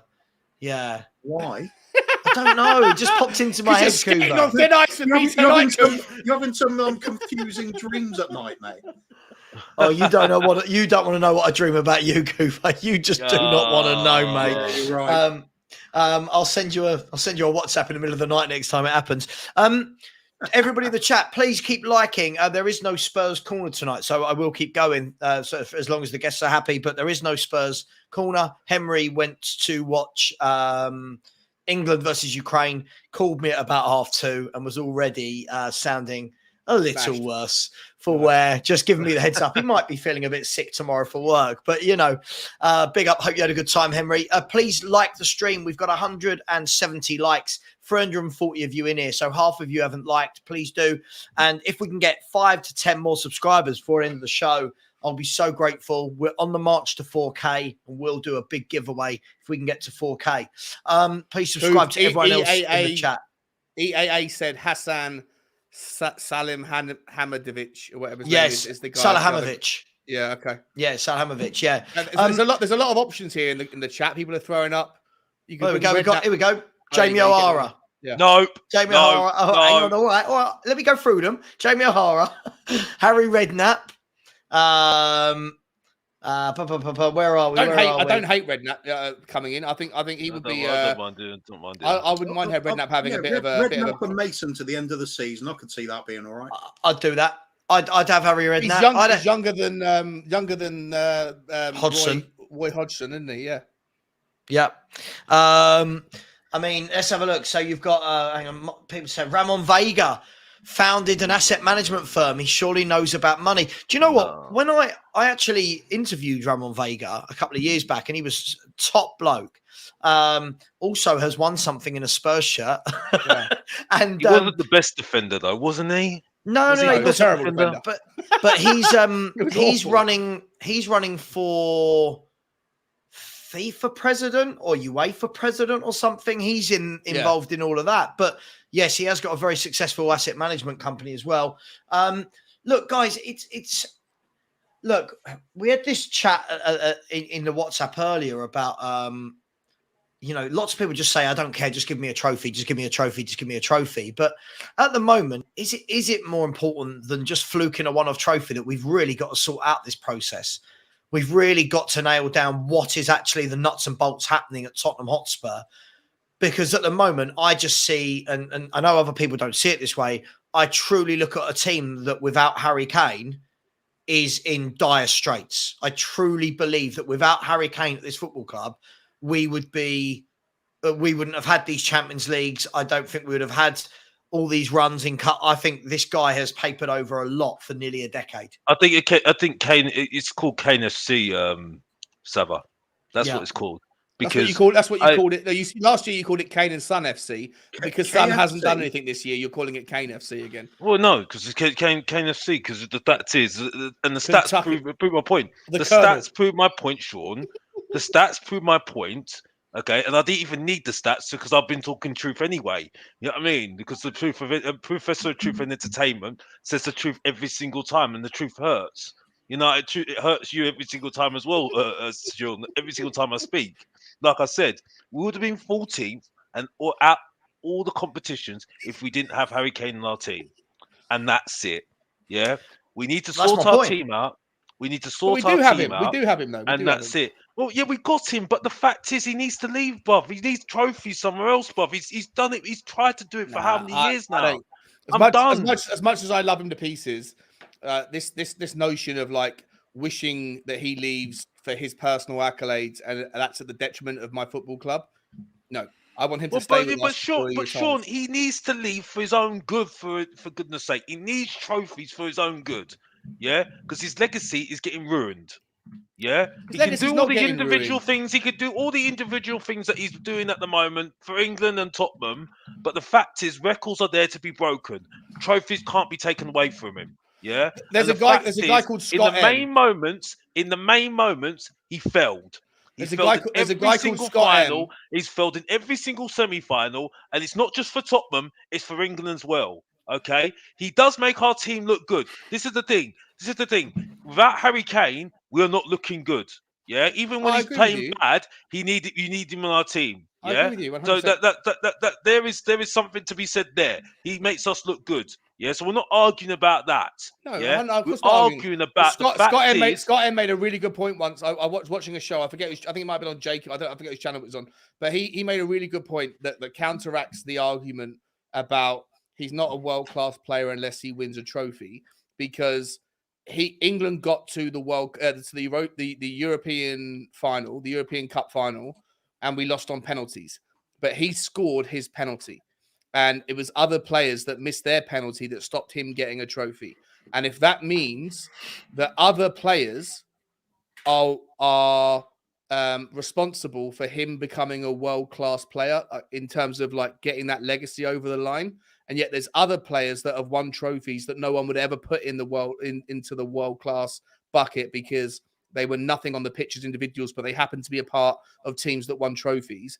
Then to me, the way that Scott M put that argument across, it blew apart the idea that he's not going to ever be a true GOAT without a trophy, because he did all he could do in that England final against Italy. We got to the penalties. He scored his goal, and it was other players that stopped him from getting the trophy. And I think that makes a really good point. Fair, Sean. That's why life's not fair. No, it's right, but you can't. But I don't think you can judge. I don't think you can call him a GOAT. I don't think you can take away his GOAT status because Saka missed the penalty. You can. I'm sorry. No, I'm sorry. after, okay, at the end of your career, if you don't have trophies to prove that you are the GOAT, that is what is the whole point. Okay, you can't. The Why thing is is, it? this is Why- coming why from a is it? Tottenham fan. That is why you're saying that, bro. You wouldn't say that if you're a Chelsea fan. You wouldn't say that if you're a Man United fan. You We're wouldn't talking about say that Harry if you're an Arsenal fan. You wouldn't say that if you're Leeds. You wouldn't say that if you're a Liverpool fan. You would say that, bro. You would not say that. But because you're a Tottenham fan and you're conditioned to think like that, that's why you're saying that. You know what I mean? No, I don't know what you mean. would say that, bruv. The fact is, Kane needs to win, and he needs to win now. Yeah, he ain't Why? got time anymore. Why? Right? Because Why? how many years has he been at Tottenham, where is it and it's written not down? happened? It's Where not is it written down? happened. Where is it written down that in order to be a GOAT, you have to have won a trophy? Bruv, he has not done it in the main moments. Yeah? He's not made it. He was the captain. Let me sit on the fence on this, right? Let me sit on the fence so that I can pluck some splinters later. How many legends have there been at any clubs that haven't won things? And I'm not talking about legends down at Grimsby or Millwall. I'm talking about at top clubs that have played European games, finals. Yeah, but hasn't played European football at Southampton. yeah, I mean, but was never but was never at a club and had the opportunity to win things. I think is the question. But hang on, that's what I'm saying. Why does it require an individual to have won a trophy as part of a team? Like, just because the vast majority of world-class players play for the world's best teams, therefore have a better and higher likelihood of lifting a trophy. Why does it require an individual to have lifted a trophy? If that particular player decided to stay with a team that didn't win a trophy because they weren't, because of loyalties or whatever else, why does that take away from their ability, especially when they played for their country, did everything they possibly could to lift the trophy? They weren't beaten on the day. They got to the final. They went to penalties. He scored his penalty, and it was other players missing, not doing their job, that prevented him from lifting the trophy. So why does that mean? Why did he not turn up in the cup final in the Carabao Cup final? Why did he not? No, because you made that point. I asked you a question. But Alex has woken up. You made that point. You're answering a question with a question, Alex. I was listening. I was waiting. Answering a question with a question. Answer my question. Answer my question. Answer your question. Answer your question. The fact is, he might have scored his penalty, bro, but he still didn't get the job done. He didn't inspire. Bob, he's the captain. He's the captain of England. Yeah, so why did he not inspire his players to win the bloody trophy, bruv? If it hadn't been for Saka and whoever else missed on that night. But why did he not inspire his players then, bruv? I'm sorry. I'm sorry. You've just dug a hole for yourself even bigger by just saying that as well. Because the fact is, he could have inspired his players to get over that line as well. He couldn't even do that. Why, as an individual, do you require to win a team trophy to be a GOAT? So let me give a theory. I just want to give a theory, right? Before everyone jumps on my back. I feel so conflicted with the whole Harry Kane thing. For me, I'll give a theory on why to the answer to what Sean just said. The problem is when you have players that are called world-class, elite players, the best in the world at their position, right? We put them there. We put them on that pedestal. We want to tell the world, any Spurs fan having a debate with any other fan from any other channel, we've got the best striker in the world. He is a legend. He is world class. He's the best, blah, blah, blah, blah, blah, blah. At some point for me, that has to come out in the big moments. In the big moments, at some point, the biggest players, the players around him, aren't on that same level. Saka at that time was a kid. Yeah, those players aren't at the level of Harry Kane. So at that moment, for me, I'm not just saying the England game there. I'm talking about in all the semis and finals he's been in for Tottenham. Yes, it's a team game, but throughout the entirety of sport, in those big games, in those big finals, in the team games, the top men, they are the difference makers. They are the ones that go, let me provide a moment of magic. Now, listen, I'm just sitting on the fence here. Was Alan Shearer a GOAT? Hang on. And the problem is that Kane, for some, For some, the problem is that Kane has never been able to do that in the moment when it counts. So when we're seeing him pick up the ball, drive it in from 20 yards in a game where we're 3-0 up, and we're like, yeah, brilliant, Kane's got another brace.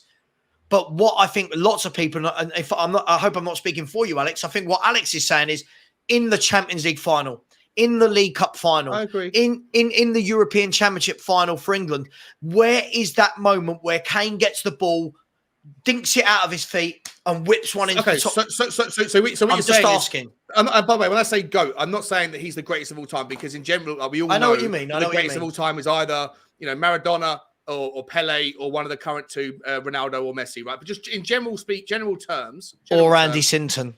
In general terms, what you're saying is now that in order to be in that category, you have to do it in a moment rather than over the course of your career. Yeah, No, I you can just twisted what you said. continue. You just twisted It's what a I said. tough one. It's, just- I I'm sorry, I'm responding to Sava's question, but Cooper, come in, Cooper. Yeah, come on. Whenever you. was going to say, for me, it comes down to what's your definition of world class for a start. We've done this. Sava and I have done this all the time. Graham Souness agrees with my opinion, for example, which is a world class player is a player that can get into any team in the world. I think Harry Kane is a world class player. However, he is not a GOAT because he lacks that career defining moment of absolute glory, trophy lifting glory that separates him. Even if he goes on to Bobby Moore would just be a great defender. What puts him apart from the pack is that picture of him sitting on top of his teammates holding the World Cup. No, I understand. I understand that the trophies are a part of the conversation. I understand they're part of the conversation, but as an individual, if you like, there's plenty of people that have won trophies that went to big clubs and played bit part players, right? That you would never consider being in the GOAT category or even part of that kind of a legend or whatever you want to define it as. Okay, so it can't just be that the trophy lifting thing is the be all and end all of it. It has to be more than that. And as an individual, if Harry Kane walks away and leaves an indelible mark on the top England goal scoring record for his country, and the one that won't be passed for in his lifetime, and he does the same in the Premier League, and all that stopped him from winning a trophy for his country was somebody else missing a penalty, I find that to be a disingenuous stance. And if the argument, but that's a one-off. But that's a one-off. What about all all the other opportunities? Can I say something? Can I say something to Sean though? Yeah. He could have left. So I'm sorry, that's an excuse in itself, and that's it. He could have left, and he could have done the same thing that Sol Campbell did, same thing that Berbatov did, same thing that Sheringham did, and same thing that every single other Tottenham done already, because they knew absolutely knew that they're going to get judged on it, and that's it. And that's all I need to say. Because Mr. Box Office was talking big, and he's gone big, and he's battered you out of the building, and that's it. And that's all I need to say. If you don't know, get to know that. I'm done. Done. So here's the difference. Here's the reason why that shouldn't matter, because what you're actually saying is, on the one hand, you're saying when it comes down to it, he needs to be the guy to step up and make the difference in the big moments. But at the same time, you're now saying he should have gone somewhere else where he didn't need to step up and be the big guy in the big moments. Because no, he still would have been the big guy in the room somewhere else. Of course he would have. If he went to Manchester United, or if he went to Man City or Chelsea or Arsenal or somewhere else, or Bayern Munich, then I'm waiting for my receipts. Where's my receipts now, Buff? Where's my receipts? Let me finish. On the one hand, you're making the point that the greatest of all, to be part of that conversation, he needs to step up and take care of it and be the leader amongst, against, if he's doing it for a small team, he needs to get and galvanize the rest of them. But actually, the excuse you're making is he should have left and gone to a place where he doesn't need to galvanize because the rest of the team are good enough to do it for him. Can we remove the whole? It. And if you don't think, get to fucking think, Mr. Box Office. And everybody, that receipts. Everybody, receipts. that was brought to you. Receipts. Everybody, that was brought to you by Sean. Here lies Shawnee Boy Butler. He dug his own hole, flipping and flopping. Can we remove from the debate, guys? I want to remove one aspect of the debate and then see how it stays the same or changes. Let's remove the part of the debate where we're saying he has to go elsewhere. Let's forget that. Forget that. The point is this. For me, is Harry Kane a world-class striker? Sure. Absolutely. Yeah. I don't think anyone can look at the boys' goal-scoring record and say he's not. Of course he is. That, for me, isn't the debate. The debate for me is this, though. When he retires, and bear in mind he's still got years left, when he retires, if he should retire without winning a thing, yeah, the individual accolades are great, but as somebody in the comment has said, those individual accolades, right, this has said, who remembers Golden Boot winners unless they come from your team? It's true, right? I don't know who Golden Boot. I don't care who won Golden Boots, right? Do you remember Alan Shearer? Why do you remember Alan Shearer? So quickly, Sam, on this particular point. Yeah. Alan Shearer is going to be remembered as an all-time legend of the Premier League. Yeah. It's not because he won with Blackburn. Come on. No one remembers the fact that he won a trophy with Blackburn in 95. Mate, do you know what it is? It's the fact that I don't know how long ago Shearer retired, but it's the fact that for 15 years now, he's been the Premier League top scorer. Right. Hang on. But he also won a Premier League title. Come on. No one remembers him playing for Blackburn. Of course they do. Do people remember Chris Sutton?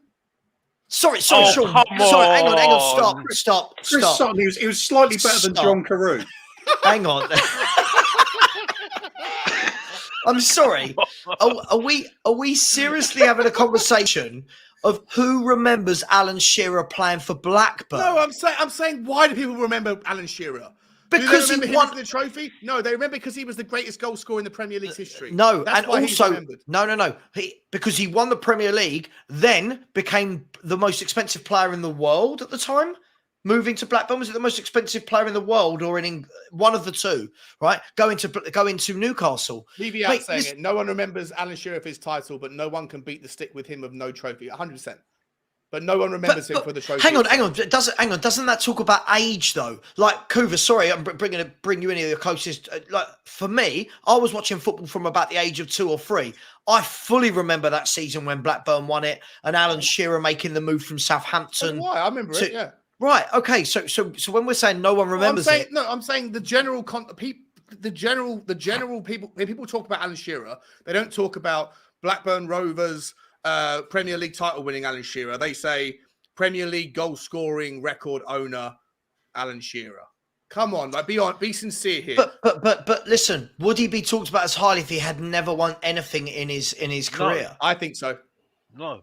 I don't think he would, because the fact that we're having this conversation about Kane, for me, the difference with Kane is this. Right, I'm going to say this right at the risk of being bombarded here. I think Spurs fans will fight this to the death because he's one of ours. If this was a player playing at... It's difficult because all the other clubs around us win, right?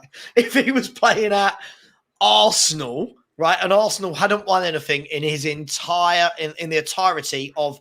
If Saka... You remember Matt Letizia? Yeah, but Matt Letizia played at Southampton his whole career and didn't have the opportunities to shine in those big moments. Every other player that's in the kind of one of the GOATs or whatever you want to call it, they all played for teams that won things. They all went to one of the best 4 or 5 teams. Tottenham we have Kane been hasn't. though. Oh, hang on. No. Sorry. Hang on, Alex. Hang on. I'm sorry. Hang on. You're one of the best who play for the best. No, hang on. Kane. Let's call this right then. All these people that cream their pants over Pochettino, right? All these people. Poch had us. We were second under Poch. We were third under Poch. We played the best football in the country under Poch. We were in multiple finals under Poch. Okay, cool. So at that time, we were one of the best 2, 3, 4 clubs in the country. Not by default, we were by league position and by the fact that we were in those finals. So the fact that So should we remember James Vardy as one of the best because he won the Premier League with Leicester? Okay, yes. So I'll tell you what. Hang on. One at a time, guys. One at a time, right? Hang on. Henry and I had this conversation the other day, right, about Vardy versus Kane, and we agreed that the word you can use is who's the better player? Who's the better player? Harry Kane. Who's had the more successful career? Harry Kane. No. How? On all of the individual metrics. Jamie Vardy won one FA Cup and one Premier League in fluke environments. Fluke Yeah. environments. Come on.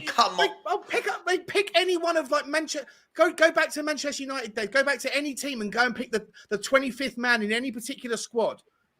Liverpool. But Liverpool, Jamie Vardy was the main man. Jamie Vardy was the main man in the title-winning in team. one season, and a team when Tottenham came third. By the way, they won the FA Cup, bruv. They won the FA Cup. Yeah. So don't go there. Don't go there, bruv. They won the FA Cup, bruv. They won it, but they had no Tottenham were their only competition, and we came third. What? Leicester. What? When Leicester won the league. Where was United? Where was Chelsea? Where was Arsenal? Where was Liverpool? There was no one. Well, they won the league. They still had to win it. Well, they still had to win it. Are you saying Jamie Vardy's going to go down in the annals of history as being as more successful? Player? Bullshit. Yes. But sorry, if the aim of elite sport isn't to win But that's trophies in your career, that's like saying anyone that's won a trophy being a fucking sub player, a reserve is player more for Liverpool. successful. Yeah, bollocks, mate. Bollocks. No, Hang on. This whole conversation about GOAT is the fact, for me, simple. You've got to be both a world-class player and have that moment of glory. The two have to go together. Hasn't had it. That is the harsh reality of sport. The people that win the trophies are the ones that get all the plaudit. I'm going to get a list up right now that says worst players to ever win a title. Yeah. But hang on, Sean. Yeah, but Sean. But the problem is when you do that. Yeah. See, again, context. Wait, you can't be pointing at Aditya. You called him out 15 times in the show. Hang on. Context is a wonderful thing here. You right? There you go. Let me pull your argument apart, Sean. Right now, I'm going to pull your own theory apart. You are the very same person, right? I'm going to say this with love. You are the very same person, Sean, that tells me cups are a fluke. Cups are anomalies. Cups are variants. Jamie Vardy wins the Premier League over 38 games, which is not a variant. Other players in Leicester's team that season. Hang on. Yes. And they're all more successful than Harry Kane. Trophy-wise, yes. But is trophy-wise the only way to define success? You're now defining what success looks like. Yeah, I'm not saying trophies are the only definition of success. No chance. Not as an individual, no chance. Maybe if you're a golfer, but not if you're part of a team. Sorry, there's more to it than that. Okay, so context. So now let's look at it like this.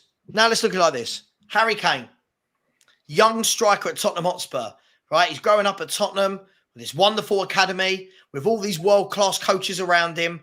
Breaks through into the Tottenham team, plays all these years, scores all these hundreds of goals, Spurs top goal scorer, England's top goal scorer. He'll soon be the Premier League top goal scorer as long as he stays in England. Yeah? Do we all agree with that? Yeah. Now for context, Jamie Vardy, who came through, I want to say Stalybridge Celtic, somewhere like 12 leagues down the run. Yeah. Then gets his move to Fleetwood. Yeah, like right? Jeff Horsfield at Fulham. Hang on. I remember. Then gets his move from Fleetwood to Leicester City, who at the time were in the Championship. He then comes through with them, becomes the Premier League top goal scorer for that season, right? And fires in the goals that win them the Premier League. Then he does it again a few years later when they win the FA Cup. In context, look at what Jamie Vardy has done. That is phenomenal. Now, Jamie Vardy has had 1 year where they won the league and 1 year where they had the chance to win the FA Cup, and on both occasions delivered, right? Harry Kane has been in how many cup finals and semi-finals for England? You're going back to the point that moments matter more than your career. You're making the argument that moments matter more than your career. No. For the word success, and this is why when Henry and I had the chat, we said, right, success. No, hang on. No one is sitting here, and I know there'll be people in the chat when I get down to the comments. No, I'm getting this trap in the no comments. one, Don't about it. You're fine. No one is saying, and I want to make this really clear, no one is saying that Jamie Vardy's a better footballer than Harry Kane. That's not the case. But when Jamie Vardy retires, this is assuming Kane doesn't win anything in his career. He's still got time. If Jamie Vardy and Harry Kane retired right now, Jamie Vardy's going to show his kids that Premier League title, that FA Cup, the fact that he has played and a couple of players of the month awards. Harry Kane's going to run out of space for his golden boots and for the amount of trophies that he's won that are individual accolades. But look, at the end of the day, you're defining success by what a team does. Okay. How many footballers? Try this one as a question then for Shawnee. Go on. If he's got all these golden boots, I'm busting for a week. and Can you hold off first? I'm busting for a week. Yeah, let's slag him off while he's gone for a week. Go in your pants, young man. I'll be back in a second. Hold it. I'm very much up for the debate. not holding Hold it. I'll be back in a second. But it's guys, honestly, this is an interesting debate. Henry and I, and if he was here, he'd tell you we genuinely had this conversation over lunch the other day, and it was an interesting one because the better player is, of course, hands down Harry Kane. But surely these players play football to win trophies. They all dream of going to a cup final. They all dream of lifting trophies. And all of a sudden now we're in this era where people think that's not success. Of course it's success. And I always liken it to this. If Ashley Cole, sorry, go on. Like, if Ashley Cole Coover, right? If Joe Cole, all the Coles. If Andy Cole, sorry, let's do all the Coles. If Andrei Shevchenko was on the panel today for the thing, right? All of these people, when they go into those panel shows and they introduce them, welcome Joe Cole, in the bottom of the caption, what does it say? What does it say in that bottom caption? What they've won. Yeah, Joe Cole, 450 Premier League appearances, 2 Premier Leagues, 3 FA Cups, blah, blah, blah, blah, blah, blah. Why do they put that there if it's not important? It's important. Of course it's important. Yeah. Of course it's important. Jamie Vardy. This is the thing. I'll ask the both of you. I think I know the answer already. If you went to Harry Kane and said, would you trade in all of those golden boots and Player of the Month awards for a league trophy? What would he say? Oh, I'm sure he would. He would have said, why did I twerk for Manchester City? Why did I twerk for Manchester City? Also, he'll also say as well, why was I sitting on my haunches after the World Cup, after we lost that World Cup, that game against France? Because he wasn't upset about the penalty. He was upset because that was his opportunity of winning something, because he knows he's not going to win anything at Tottenham. It's just when you look at it, right? When you look at Jamie Vardy's honours, right? He's been Premier League Player of the Season, the Football Writers Footballer of the Year. He's won the Premier League Golden Boot, right? He's won the Best Goal of the Season award. He's been in 2 Premier League Team of the Year awards. Who are we talking about now? Jamie Vardy won a Premier League, won an FA Cup, right? He's got his own awards, and he's not as good a footballer as Harry Kane. How's he done it? I just think he's got that grit as well. I think he's got that grit from being at the in the lower leagues. You know what I mean?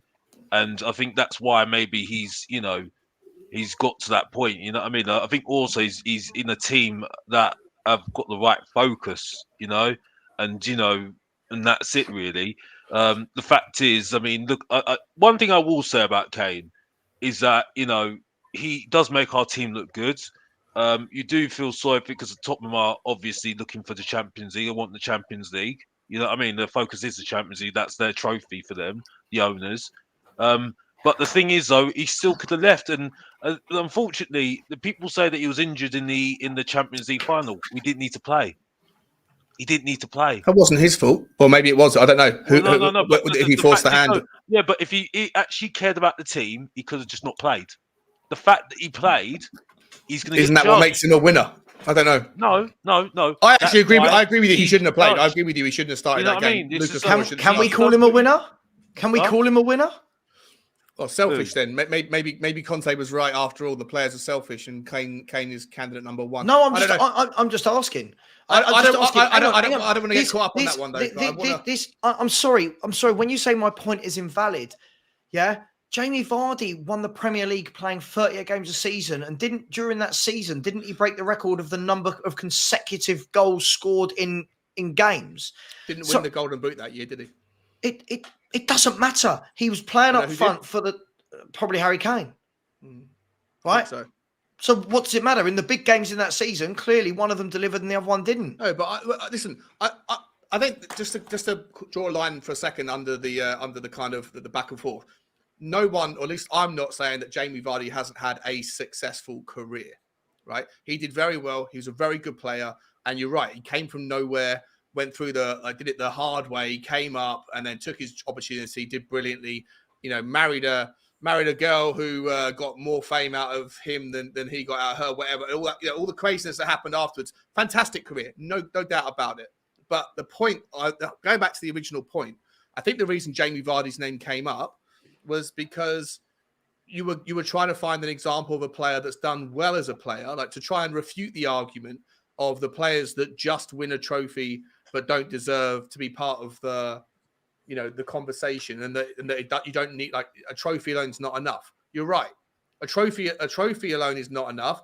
Jamie Vardy is an example of a player that did come up and do well. But I think that if you asked Jamie Vardy who's done better in their career, then I think he would say Harry Kane, and I think Harry Kane would say Harry Kane. I think he'd wave his winners' medals around. Do you think he's swapping his Premier League and FA Cup for the individual accolades? Is Costel Pantilimon, who is a player I've never heard of, but won a Premier League winner in 2013-14?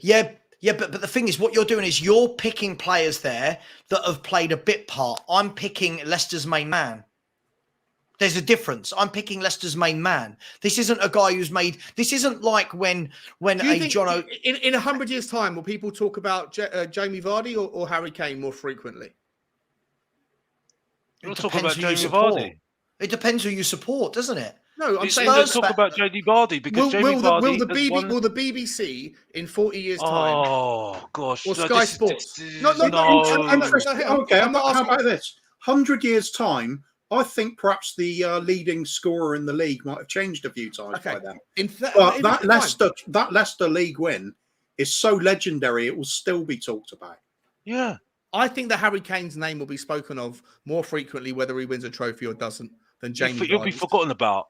And the whole argument here is about who's been more successful, and it's a subjective term. Depends on what you consider success. And if you say that winning a trophy it dictates success, then I don't think it's wrong to point out all of the players that are absolute nobodies that have won Premier League titles, because that is your justification for what dictates to be success. Yeah, if you're then saying you have to have a trophy plus you have to have contributed to the trophy, then you're getting then you're splitting hairs and getting quite semantic with it, and it becomes very specific about what you particularly see as success.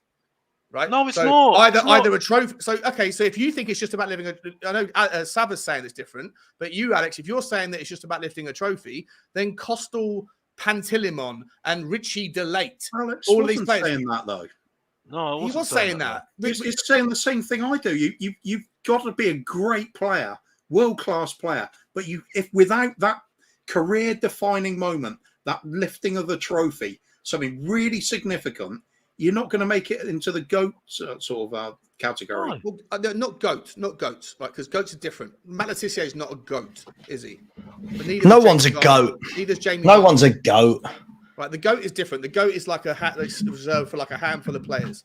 But to be like, I don't know what it is that we're defining here. But if you're saying that trophies are a prerequisite for it, and then you're saying, well, if we're going to dismiss all the players that didn't really contribute but they won the trophy, then it becomes more than just a trophy. Then it becomes how much of a contribution that they had. Then success then becomes very subjective. I'm not. I think you're just putting players in just to fit your argument at the end of the day. You're right. It does fit my argument. The fact is, Kane needs to leave to win trophies, and that's it. Okay. I've got a question. I'm going to show you this, right? Harry Kane does not become a better player in the annals of history because he moves to Manchester United and wins a trophy. He does, very much so. He's the same player. He's just playing for a better team. So the point you're making is that. Has he had the opportunity to win things or not? Yes. And has he ever taken that opportunity? No, he hasn't. But that's down to not just him, but to the other 10 players on the pitch. But the difference is, if he has to go to a team where the other 10 players are significantly better in order to achieve it, then that doesn't make him a better player. It makes him hang on. So the teams are good enough to get to the final, but all of a sudden, when we get to finals, we're not quite good enough to win them, and that's why Harry Kane hasn't succeeded. No, that's not the point you're making. I'm asking you the point. If Harry Kane has to move to another team to win a trophy, it doesn't change how good a player he is. It changes the players that are playing around him. Just quickly, let me just get a couple of super chats. Sorry, really quickly. Mia, big up. Hope you're well. Mia has said, unpopular opinion, Kane is part of teams that haven't got us over the line, including people who say we had a great team with Poch. Of course he is. Yeah, he was part of the problem for me. I'll be honest. In all of those finals and semis, I'm waiting for the man to pop up. I'm waiting for him to scramble a goal from somewhere. I'm waiting for him to drill one in the bottom corner. And it never comes. It never materializes. Spurs CC with a sarcastic. What happens if he does that, Sav? Just quickly. Sorry, I know you do the thing. I've got to ask you quickly. What happens if he goes to Manchester United, gets to a cup final, fails, misses 8 shots on the bounce, 8 tap-ins, and then Bruno Fernandes scores the winner? He'll have won a trophy. Yeah. So again, it's not dependent on him; it's dependent on the team. Hang on, let me. Spurs CC with a sarcastic. Would Christopher Ray swap careers with Kane? Yeah, but look, we're not talking about. We're talking about the players that were prominent. Do you know what I mean? We can all go and pick the example of the player who played 5 times and won a winner's medal. But I want to share this with you guys just quickly, right? Now, I'm just going to bring this up, and we can do what we want with this. Sorry, I'm just going to go. Be right back quickly. Okay. Now, can you see my screen? Yeah, right? Yeah. Make So it a bit bigger, but, I don't think I can make it that bigger. So that is there. The top 20 Premier League goal scorers of all time. I'm just going to ask one question. Has anyone in that list other than Kane not won a trophy? I'm just asking. Has anyone in that list? I don't know. Hasselbank must have won something with Chelsea. Yeah, I'm guessing. Yeah. Vardy, Salah, Robbie Keane. Les Ferdinand? No, Les Ferdinand didn't win a trophy. Okay, so maybe Les Ferdinand. Sheringham did. Van Persie did. That's what I was going to say. Jermaine Defoe? Or did Jermaine Defoe win the FA Cup with Portsmouth? Yeah, he won the FA Cup. He left Tottenham and won the FA Cup with Portsmouth. Yeah, it doesn't make him a better player. Doesn't make him a better player for winning it for Portsmouth. Jesus Christ! I just thought it was interesting. Look, at the end of the day, right? At the end of the day, I think this argument is. I think it's a good debate to have, right? I just feel, for me, I'm disappointed that when a player is lauded that much, the same way. Look, someone made a great point earlier. Look at Lionel Messi, right? And I know, listen, before anyone says, I know we're talking about arguably one of the 2 or 3 greatest players of all time. For me, the greatest ever. But even before this World Cup, right? Even before this World Cup, Lionel Messi had won what? 3 Champions Leagues, 10 La Ligas, Spanish Cups, 7 Ballon d'Ors. And the pressure on him was, yeah, but you can't be talked about like that because you've not won a World Cup. That man goes to a World Cup at the age of 35, and in every game other than the first game, just ran the show with the best team in the World Cup. Hang on. No. That was not the best team in the World Cup. Who was the best team in the World Cup? Hang on. You got to let me finish, man. No, I'm not going to let you finish. Lionel Messi won them that tournament. Lionel Messi went there and won that tournament for them. What, a one-man show? Oh, he was. Sorry, he was absolutely. Argentina sublime were the favourites going into the World Cup because of Lionel Messi. Because of the other 10 players on the first 11 and the other 18 players in the squad. Right, but mate, listen. Everyone said, that Lionel Messi going into that World Cup. Bearing in mind he'd won how many trophies individually and team-wise in his career, couldn't be talked about at that level because he'd not won a World Cup. That man with all the pressure in the world on his shoulders. And all the help of the superstars around him. Hang on. England have got a better 11 than Argentina. They weren't favourites to win the World Cup. I don't care. We'll come back to that. England had a better team on paper than Argentina, right? Nowhere near favourites, though. Hang on. Worse, because of Gareth Southgate. But listen, my point is this. When a 35-year-old at that level that is world class, that takes that status of being called world class on his shoulders and goes, you know what? I'm going to show the world. And in 6 of the 7 games, because the first game they played was shocking, right? For 6 of those 7 games, he turns up and goes, bang, bang, bang, bang, bang. Goals, assists, moments in games that were brilliant. I'm watching Kane playing for England in the World Cup and going, what are you offering? What are you offering? What are you? What are you doing? It's the same. It settled that argument between CR7 and Messi, doesn't it? Of course, it shouldn't have been an argument. You'd say it's fair to say it was roughly a 50-50 split on people when you say. Look at this. It's a brilliant straw man that's getting put up here, though. Messi did nothing but walk around. Billy, I can now never, ever, ever take your football opinion seriously. Sava, it's a brilliant straw man that you're doing right here, mate. It's not a straw man. You are, it's because we're not talking about Messi. You're justifying your opinion about Kane by using Messi as an example. It's a straw man argument. No. That's not what I'm doing. The definition of a straw man. No, that's not what I'm doing. Right. No, it's not straw. Messi absolutely smashed it in the World Cup. He did. Right. This is where I knew people in the chat as well wouldn't be able to handle this. No one is saying Harry Kane is as good as Messi. Please, Jesus Christ. Context has got to start being applied to football fans' opinions, right? So if you're not the only person getting a hard time in the comments, mate, I bet there's two people in your comments that are going for me all night. Listen, that's cool, right? Hang on, let me finish, right? Yeah. Right. This isn't about Kane being as good as Lionel Messi. This is about the point of England's top man, Spurs' top man is Harry Kane. And every time there's pressure on him to do something, nothing materializes. It doesn't. It hasn't materialized, right? I could pick Lionel Messi. I could pick Mbappe. I could pick when players have done this in the past. I could pick Anders Iniesta playing for Spain. I could pick these players throughout time that when they are needed, they turn up and do something. But right? At the same time, would you at least acknowledge Kane scores his penalty in the Euros? Right? If Saka scores his and Jordan Henderson saves one, rather than Donnarumma doing the other way around, Kane lifts his trophy and becomes and the argument's settled. Yeah. Right? You agree with that? Okay. So the argument about what is stopping Kane being whatever the title we're going to give, like one of the GOATs, or like his legacy is fulfilled, is dependent on somebody else doing their job. That to me is a problem. But equally, in those games, before it gets to penalties, where is Kane? This is my point. He was a massive participant in the Euros that year. In what? In the semi and the final? He got 4 assists, didn't he, in that tournament?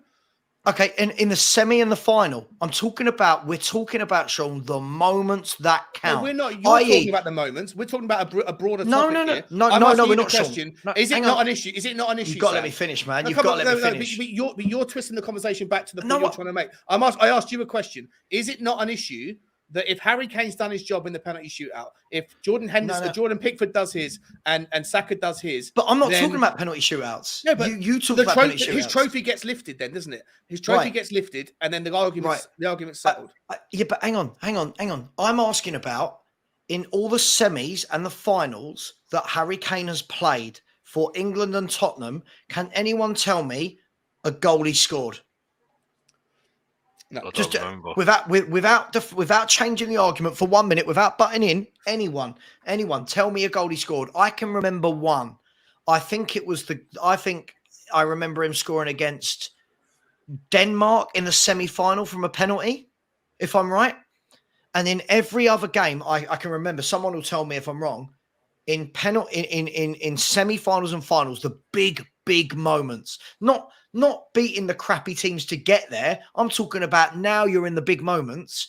Unfortunately, whether we like it or not, factually, and I know people hate facts, factually, he has not delivered. Factually. No, factually, he's not. Delivered is like that's a broad term. It's against. No, it's not. No, it's not. Factually, who was giving him the ball? Who was giving him the ball, mate? You're deciding that. Who was giving him the ball?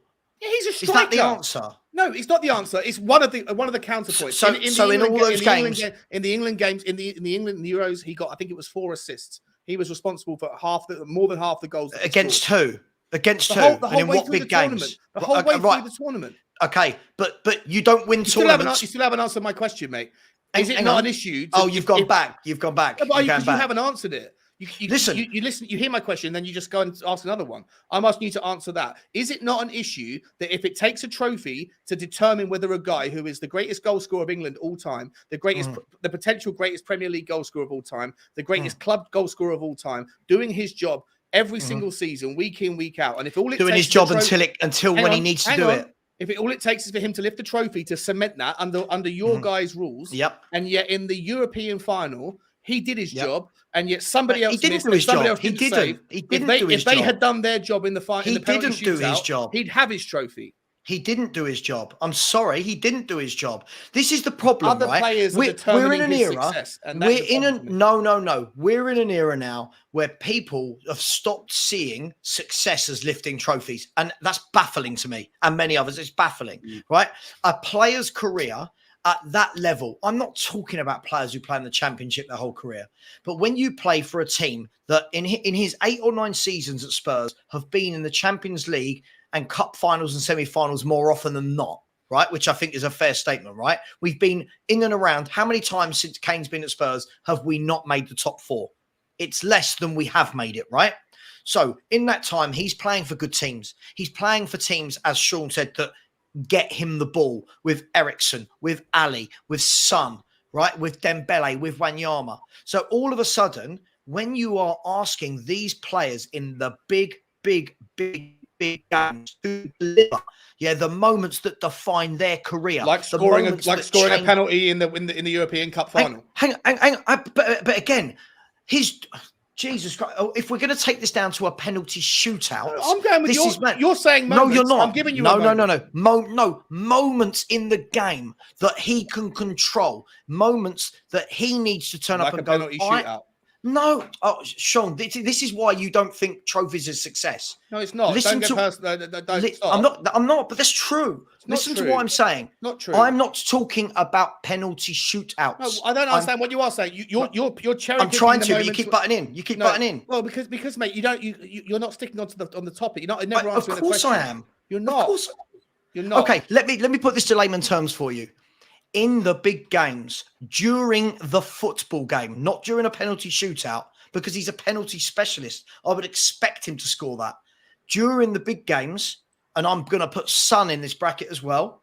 I'm putting Heung-min Son firmly in this bracket. Him, Son and Kane in semis and finals, when you need them, are nowhere to be seen. Nowhere. They are nowhere to be seen, whether that is for club or for country. So that is what defines. So now you're saying that is the definition of what makes a player the greatest of all time, or in that conversation. I mean, I'm not even talking the greatest of all time. I wouldn't put Kane anywhere near that conversation. The legacy thing. We're trying to think what cements his legacy. Now you're moving the goalpost towards whether he turned up in a final. That is now what defines a player. No, hang on. They're the same thing. I'm not. You do this. You're doing this I'm a lot. asking you to be consistent. Hang on. You're doing this a lot. You're saying I'm changing the opinion. You are. The point. No, massively, I'm not. You massively are. Every time you come up with a reason why Kane is not in the greatest of all time conversation, I give you a reason why that is a fallacy. Well, you then pivot and say something else. First and and give you foremost, a reason why that's not the reason, and then you pivot and go somewhere else. First and foremost, I mean, he's nowhere near the greatest of all time conversation. No, the legacy, the legacy thing, in any way, shape, or form. You know what I'm saying? The legacy. You can use the word GOAT as much as you like. No, I don't forget the GOAT thing. The legacy, the word we're trying to consider. What defines his legacy? I can't be any clearer, right? I can't be any clearer. The man hasn't won anything, right? Us fans, all the fans in the comments saying, don't ever go at Kane, this, that, the other. At the end of the day, these fans, including yourself, right, including me, we put him on this pedestal. We tell the world he's the best. He's the best goal scorer. He's the best striker. He's a world-class player. But when you need it most, world-class players get over the line. And so it's not about a trophy anymore then? No, it is absolutely about his trophy. It's absolutely about the trophies. World-class players will get over the line and win things. When they have a team around them. So we had it. So let me just make this right. I asked let me get this right. Let me get this right. No, I haven't finished. I haven't finished. I haven't finished. No. Hang on. All right, do it. So what we're saying here, right? So what we're saying here is he got to those finals and semi-finals with the team, and the team was good enough. But now that he doesn't do anything in those games, all of a sudden it's because of the team around him. That is as pathetic an argument as I can think of. Why? Why is it pathetic? Because we were there. If you're in a final or semi, you are good enough. You are there for a reason. But the team are part of the story as well, mate. It's not a game of tennis. Of course. It's not a game of golf. It's a game of football. There's 11 other people. 11 people. And who's the star player? Who's the star player? Who's the Spurs star player? So he can't do everything himself, mate. No, but he's never done it himself. There's a reason ever. why you can't name. And you asked me a player earlier who else has failed like he has. That's part of that conversation. And I gave you Matt Letizia, and you went, "Oh, fair point." But then you went on to say he never won anything either. And I said, "Yeah, because he's playing for Southampton." No, Sean. Had See, Matt I didn't say Letizia that gone about. to Manchester United. I didn't say that. Let me finish my rant here. Yeah, but you're lying. Don't lie. I didn't say that. I'm not didn't lying. say that. I'm not lying. You did. I didn't say. Okay, listen. Let's move on. Just move on. Just move No, on. no. Let me finish my point. What did I say about Letizia? If Matt Letizia had gone on and played for Manchester United or Liverpool or Chelsea, he would have won a trophy. He didn't because he was playing for Southampton. What is the common denominator there? The obvious answer is he was playing for a shit team. No, Okay? hang on. There you go. The There you go. individual, That's what I said. The individual can be one of the greatest, right? Can be one of the greatest, but if he's got 10 fucking blubs around him, But he ain't Kane going to win a didn't. trophy. But Harry Kane Kane's- didn't. Harry won the Kane's World Cup with an destiny- average team. Hang on, but Kane Kuva, will be Kane defined didn't by have playing for 10. Tottenham. Kane didn't have 10 duds around him for England or for Spurs.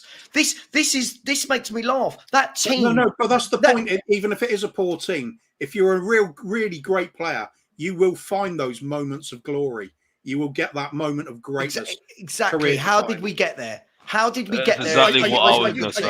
Are you just going to flick up only the comments to support your narrative? Have you not seen me picking out comments and having a go at them where I don't agree with them? Sorry, I must have missed me doing that throughout the show. No. I don't get it, right? Matt Letizia, if we're going to bring Matt Letizia into the argument, what I said about Matt Letizia was this. Matt Letizia was never in a position. And somebody might tell me I'm wrong. So if anyone can drag up and I'm wrong, I will hold my hands up. I don't remember Southampton being in Champions Leagues, FA Cup semis, FA Cup finals, League Cup finals, European Championship finals. Harry Kane was there with the team that got there. But all of a sudden, the team that got to the final, all of a sudden aren't good enough to supply Kane. I remember Kane having chances in these games and messing up. And they're those moments. And Okay, this so is what you're saying now. That's what I'm asking you. So now your definition is whether or not he took the moment in the final. That's now what defines his legacy. But for me, Sean, it's the same thing, Sean. If he No, the takes goalposts those are being moments, moved. Earlier not. it was winning a trophy makes you. Oh a my goat. God, are you not listening? The whole point is, Jesus, this is infuriating. The whole point is, Yeah, damn right, it's infuriating. if he takes those moments, he gets over the line and wins the trophies. It's the same argument. He has never shown up in a big game. It's a team game. It doesn't Right. matter if it's a Oh team my game because God, he this is- still would win. He needs to win trophies, Sean. He needs to win And trophies. Alex, how does he win a trophy? In your mind, he leaves Tottenham. Why is that? So Because he's not going to win a trophy at Tottenham because under why? his ownership. Because why? You've already said already. They want Champions League. Tottenham, Why? he needs trophies. No, wait, hold up. So he goes to Man United, yeah? Yes. Okay. Why is he going to win a trophy there? Well, Bob, he's not going to win a trophy at Tottenham. Is he suddenly going to be an infinitely better player just on his own? Is he suddenly Well, going no, to but he's got have better the... players around him, and he might Oh, have another thank chance. you! Better players around him! Hallelujah! There you Now, go! no, Jesus Sean. Christ! Now, It only took an hour. hang for on. fuck's sake. Now he's got better players. No, Hang on. Jesus Alex, Christ! Hang on. Now he's got better players around him. When we was in all those semis and finals, we had a very good team. And that is what is being overlooked here. Hang on. Ericsson, Ali, Alderweireld, Vertonghen, Rose, Walker, they all didn't play in those semis and finals, no? Buried you, Alex. If you don't No, know, you didn't. No, you didn't, Sean. Yes, I Sean, did. you It didn't. takes better players. Thank you. He just said Good my piece night, already, Bob. Amsterdam. What? Fucking You hell. didn't. Bob, You didn't. you went in your stag do, Bob, and you got drunk, and you fell asleep, and your wife left you, Bob. That's all I'm saying, Bob. That's all I'm saying, Bob. That's what happened, Bob. That's what happened. Can I just That's say? all I need to say, Can Bob. I just I'm say, done. right? If you ever read, right? If you ever watch a documentary from the legends of any sport, right? If you ever read a book from multiple winners, right? Serial winners, they'll always tell you. You read in those books, they'll always tell you it's about that mindset and it's about those moments, right? It's about those moments that separate you from being like everyone else to being that winner. And unfortunately, Kane isn't that guy. He's never been that guy. And people can knock me and, oh, you don't support Spurs. I support Spurs. I've just watched him play in. Can anyone tell me? Here you go. I'm not talking about the team now. I'm talking about, can anyone tell me in any semi or any final where you've gone, oh, Kane was excellent tonight? No. Right? I didn't see it. Even in the Euros for England. Yeah, he got loads of goals and assists in the earlier rounds when we were playing all the cannon fodder.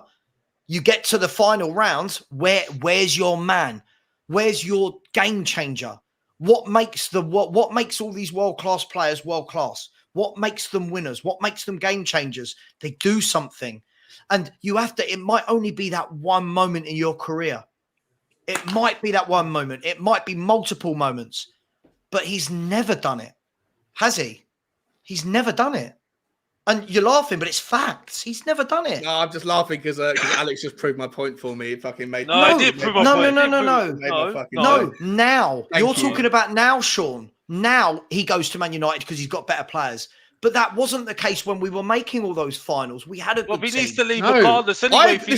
Saba, on that whole point about that, like I use that argument, you're good enough to get to the final, you're good enough to win it. I use that argument all the time when it comes to defending Daniel Levy. No, I know you he's do. not I know you responsible. do. I do, right? But the point I that know we're you do. talking about here is what is the gap in Harry Kane's ability to be considered a legacy GOAT? And again, not the word GOAT as in Messi or Yeah, no, I know Ronaldo, what but you just mean. whatever, to how to cement his thing, and it's going to take a trophy. And I've been making the point all bloody night for an hour that it's not about him, it's about the players around him. So if he goes to another club and plays with better players, now, not then, at now. any point, it doesn't matter. No. If he can't do it with the team, because it's a team game, if he's good enough now, or he was 10 years ago or 8 years ago, and he can't win a trophy with Tottenham, but he can go, if everyone thinks he can go to Manchester United or to Arsenal or whoever and win a trophy, and that's the difference in his legacy, then it's not down to him. It's down to the players around him. Well, that's but the point I've been trying to make for an hour. And finally, fucking Alex just walked straight into that. No, I didn't. Fucking point.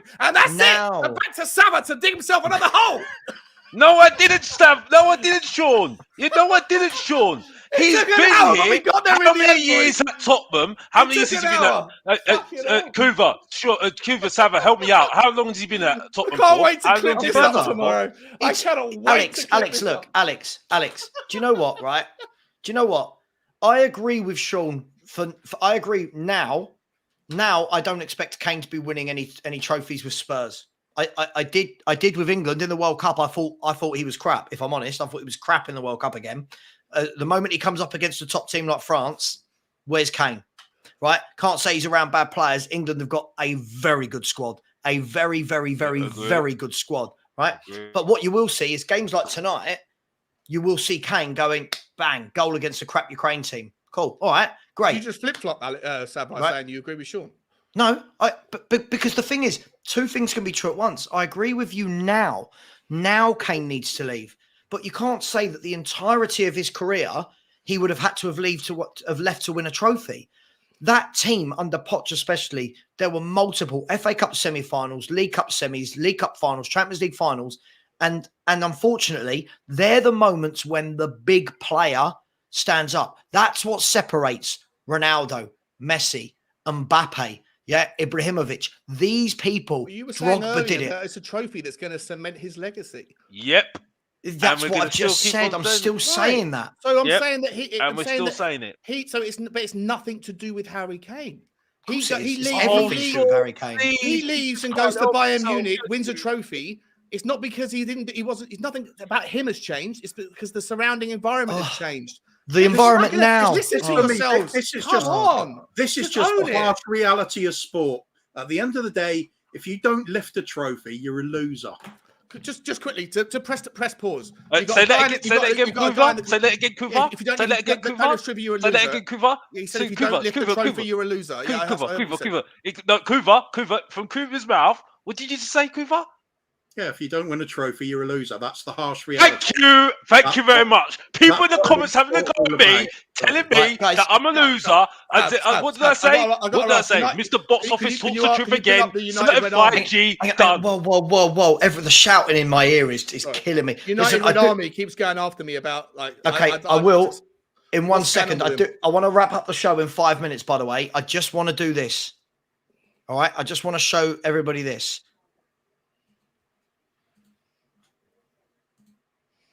Matt Law has just tweeted this and said, tomorrow feels like it could be a key day. Expectation remains that Conte's exit will be agreed.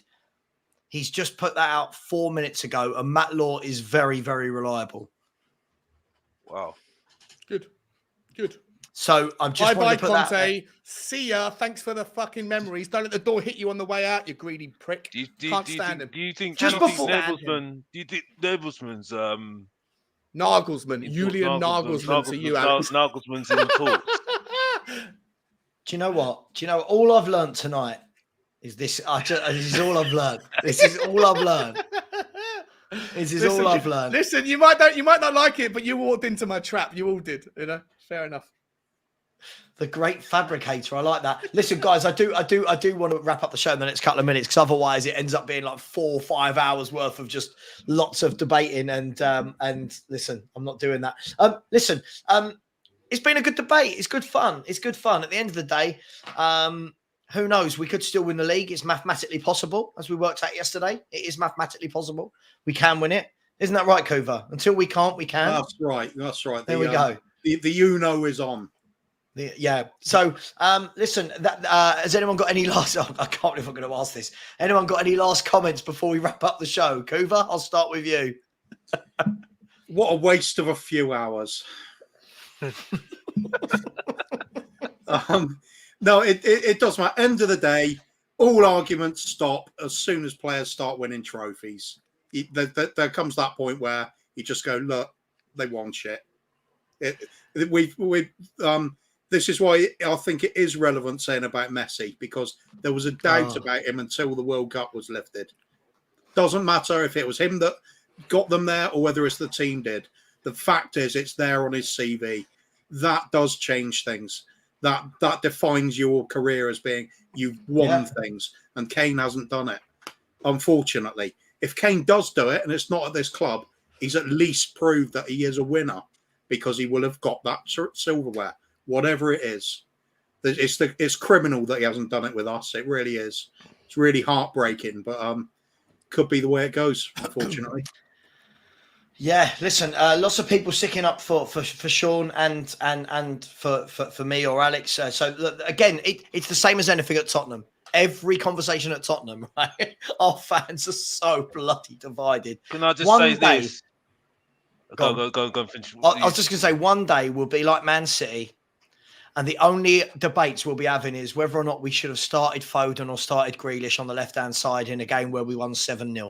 And that will be about as difficult a debate as you get. At the moment, it's just, this is what it is. Listen, at the end of the day, we're all friends here. We can all have that kind of debate. It's always fun. Sod off, Sava. Yeah, it's always fun. All I will say is Keith Birkinshaw and Bill Nicholson left this club, and you can put flip-flop on there. I'm Mr. Main Event, Mr. Box Office, and respect my name. That's all you need to say. You need to respect my name. The Main Event, the Professor of Truth and Entertainment, and that's it. The star of the show. Like I said, my point. But like I said, Bill Nicholson and Keith Birkinshaw, even more Keith Birkinshaw, left this club and walked out this club because they didn't like what was going on at the club. Keith Birkinshaw was one of those that said, I don't see ambition of this club, I'm off. Yeah. And there were our two best managers. So that's all I need to say, because that's what real top managers do. When they know they've done their work, they're out of here. And that's it. And that's all they need to say. Mr. Box Office talking the truth again and going big again. And that's it. And if you don't know, get to know. That's it. Take note. Yeah, hang on. Don't you can't just pass people off on my show, mate. Hang on, I just want to. There it is. If you don't know, get to know. Now back to you, Sava. Sean, do you want to wrap up the show? What would you like to say? I'd just like to get you an extra quick 50 comments in the thing, because it will 100% help your engagement rates. Ladies and gentlemen, please let me know between Sean and Alex tonight, box office versus flip flop. Jesus Christ. Captain Havaiana, who took the W, who took the L. And I don't even care if me saying this means that I'm going to take the L, but get those engagement comments in. L for Alex, L for Sean. Let us know in the comments. Do you know, Sean, I've lost 2 subscribers during that Kane debate. I've lost 2 subscribers during that Kane debate. Listen, please do. There's 344 of you. Please go and subscribe to everyone on this panel. Please subscribe. Help me get to 4K. Listen, we are gonna wrap up the show. I am gonna be putting a few of these debates on the clips tomorrow because it's all in good faith. Guys, thanks so much for coming on. It's been an absolute pleasure. A bit longer than normal. We'll go back to normal. I will need to speak to you guys. I need one of you to run the Spurs review for me next Sunday because I'll be in Cape Verde. Yes. So I do need someone. I'll talk to you offline. I didn't need to bring that up in front of everyone. If anyone wants to find me, I'll be in Cape Verde. Anyway, got to say big up, Sean, because you're taking a hammer in. I'm taking the L's. I'm taking the L's. Yeah. And Rams. No, we're not going to wish Arteta a happy birthday. Right, everybody. Thank you very much. Much love. Please subscribe to everyone. Subscribe to everyone in the Spurs community. It's all good. It's all fun. It's all friendly. Please subscribe. Much love. And as always, Harry Kane, please turn up in a final. Levy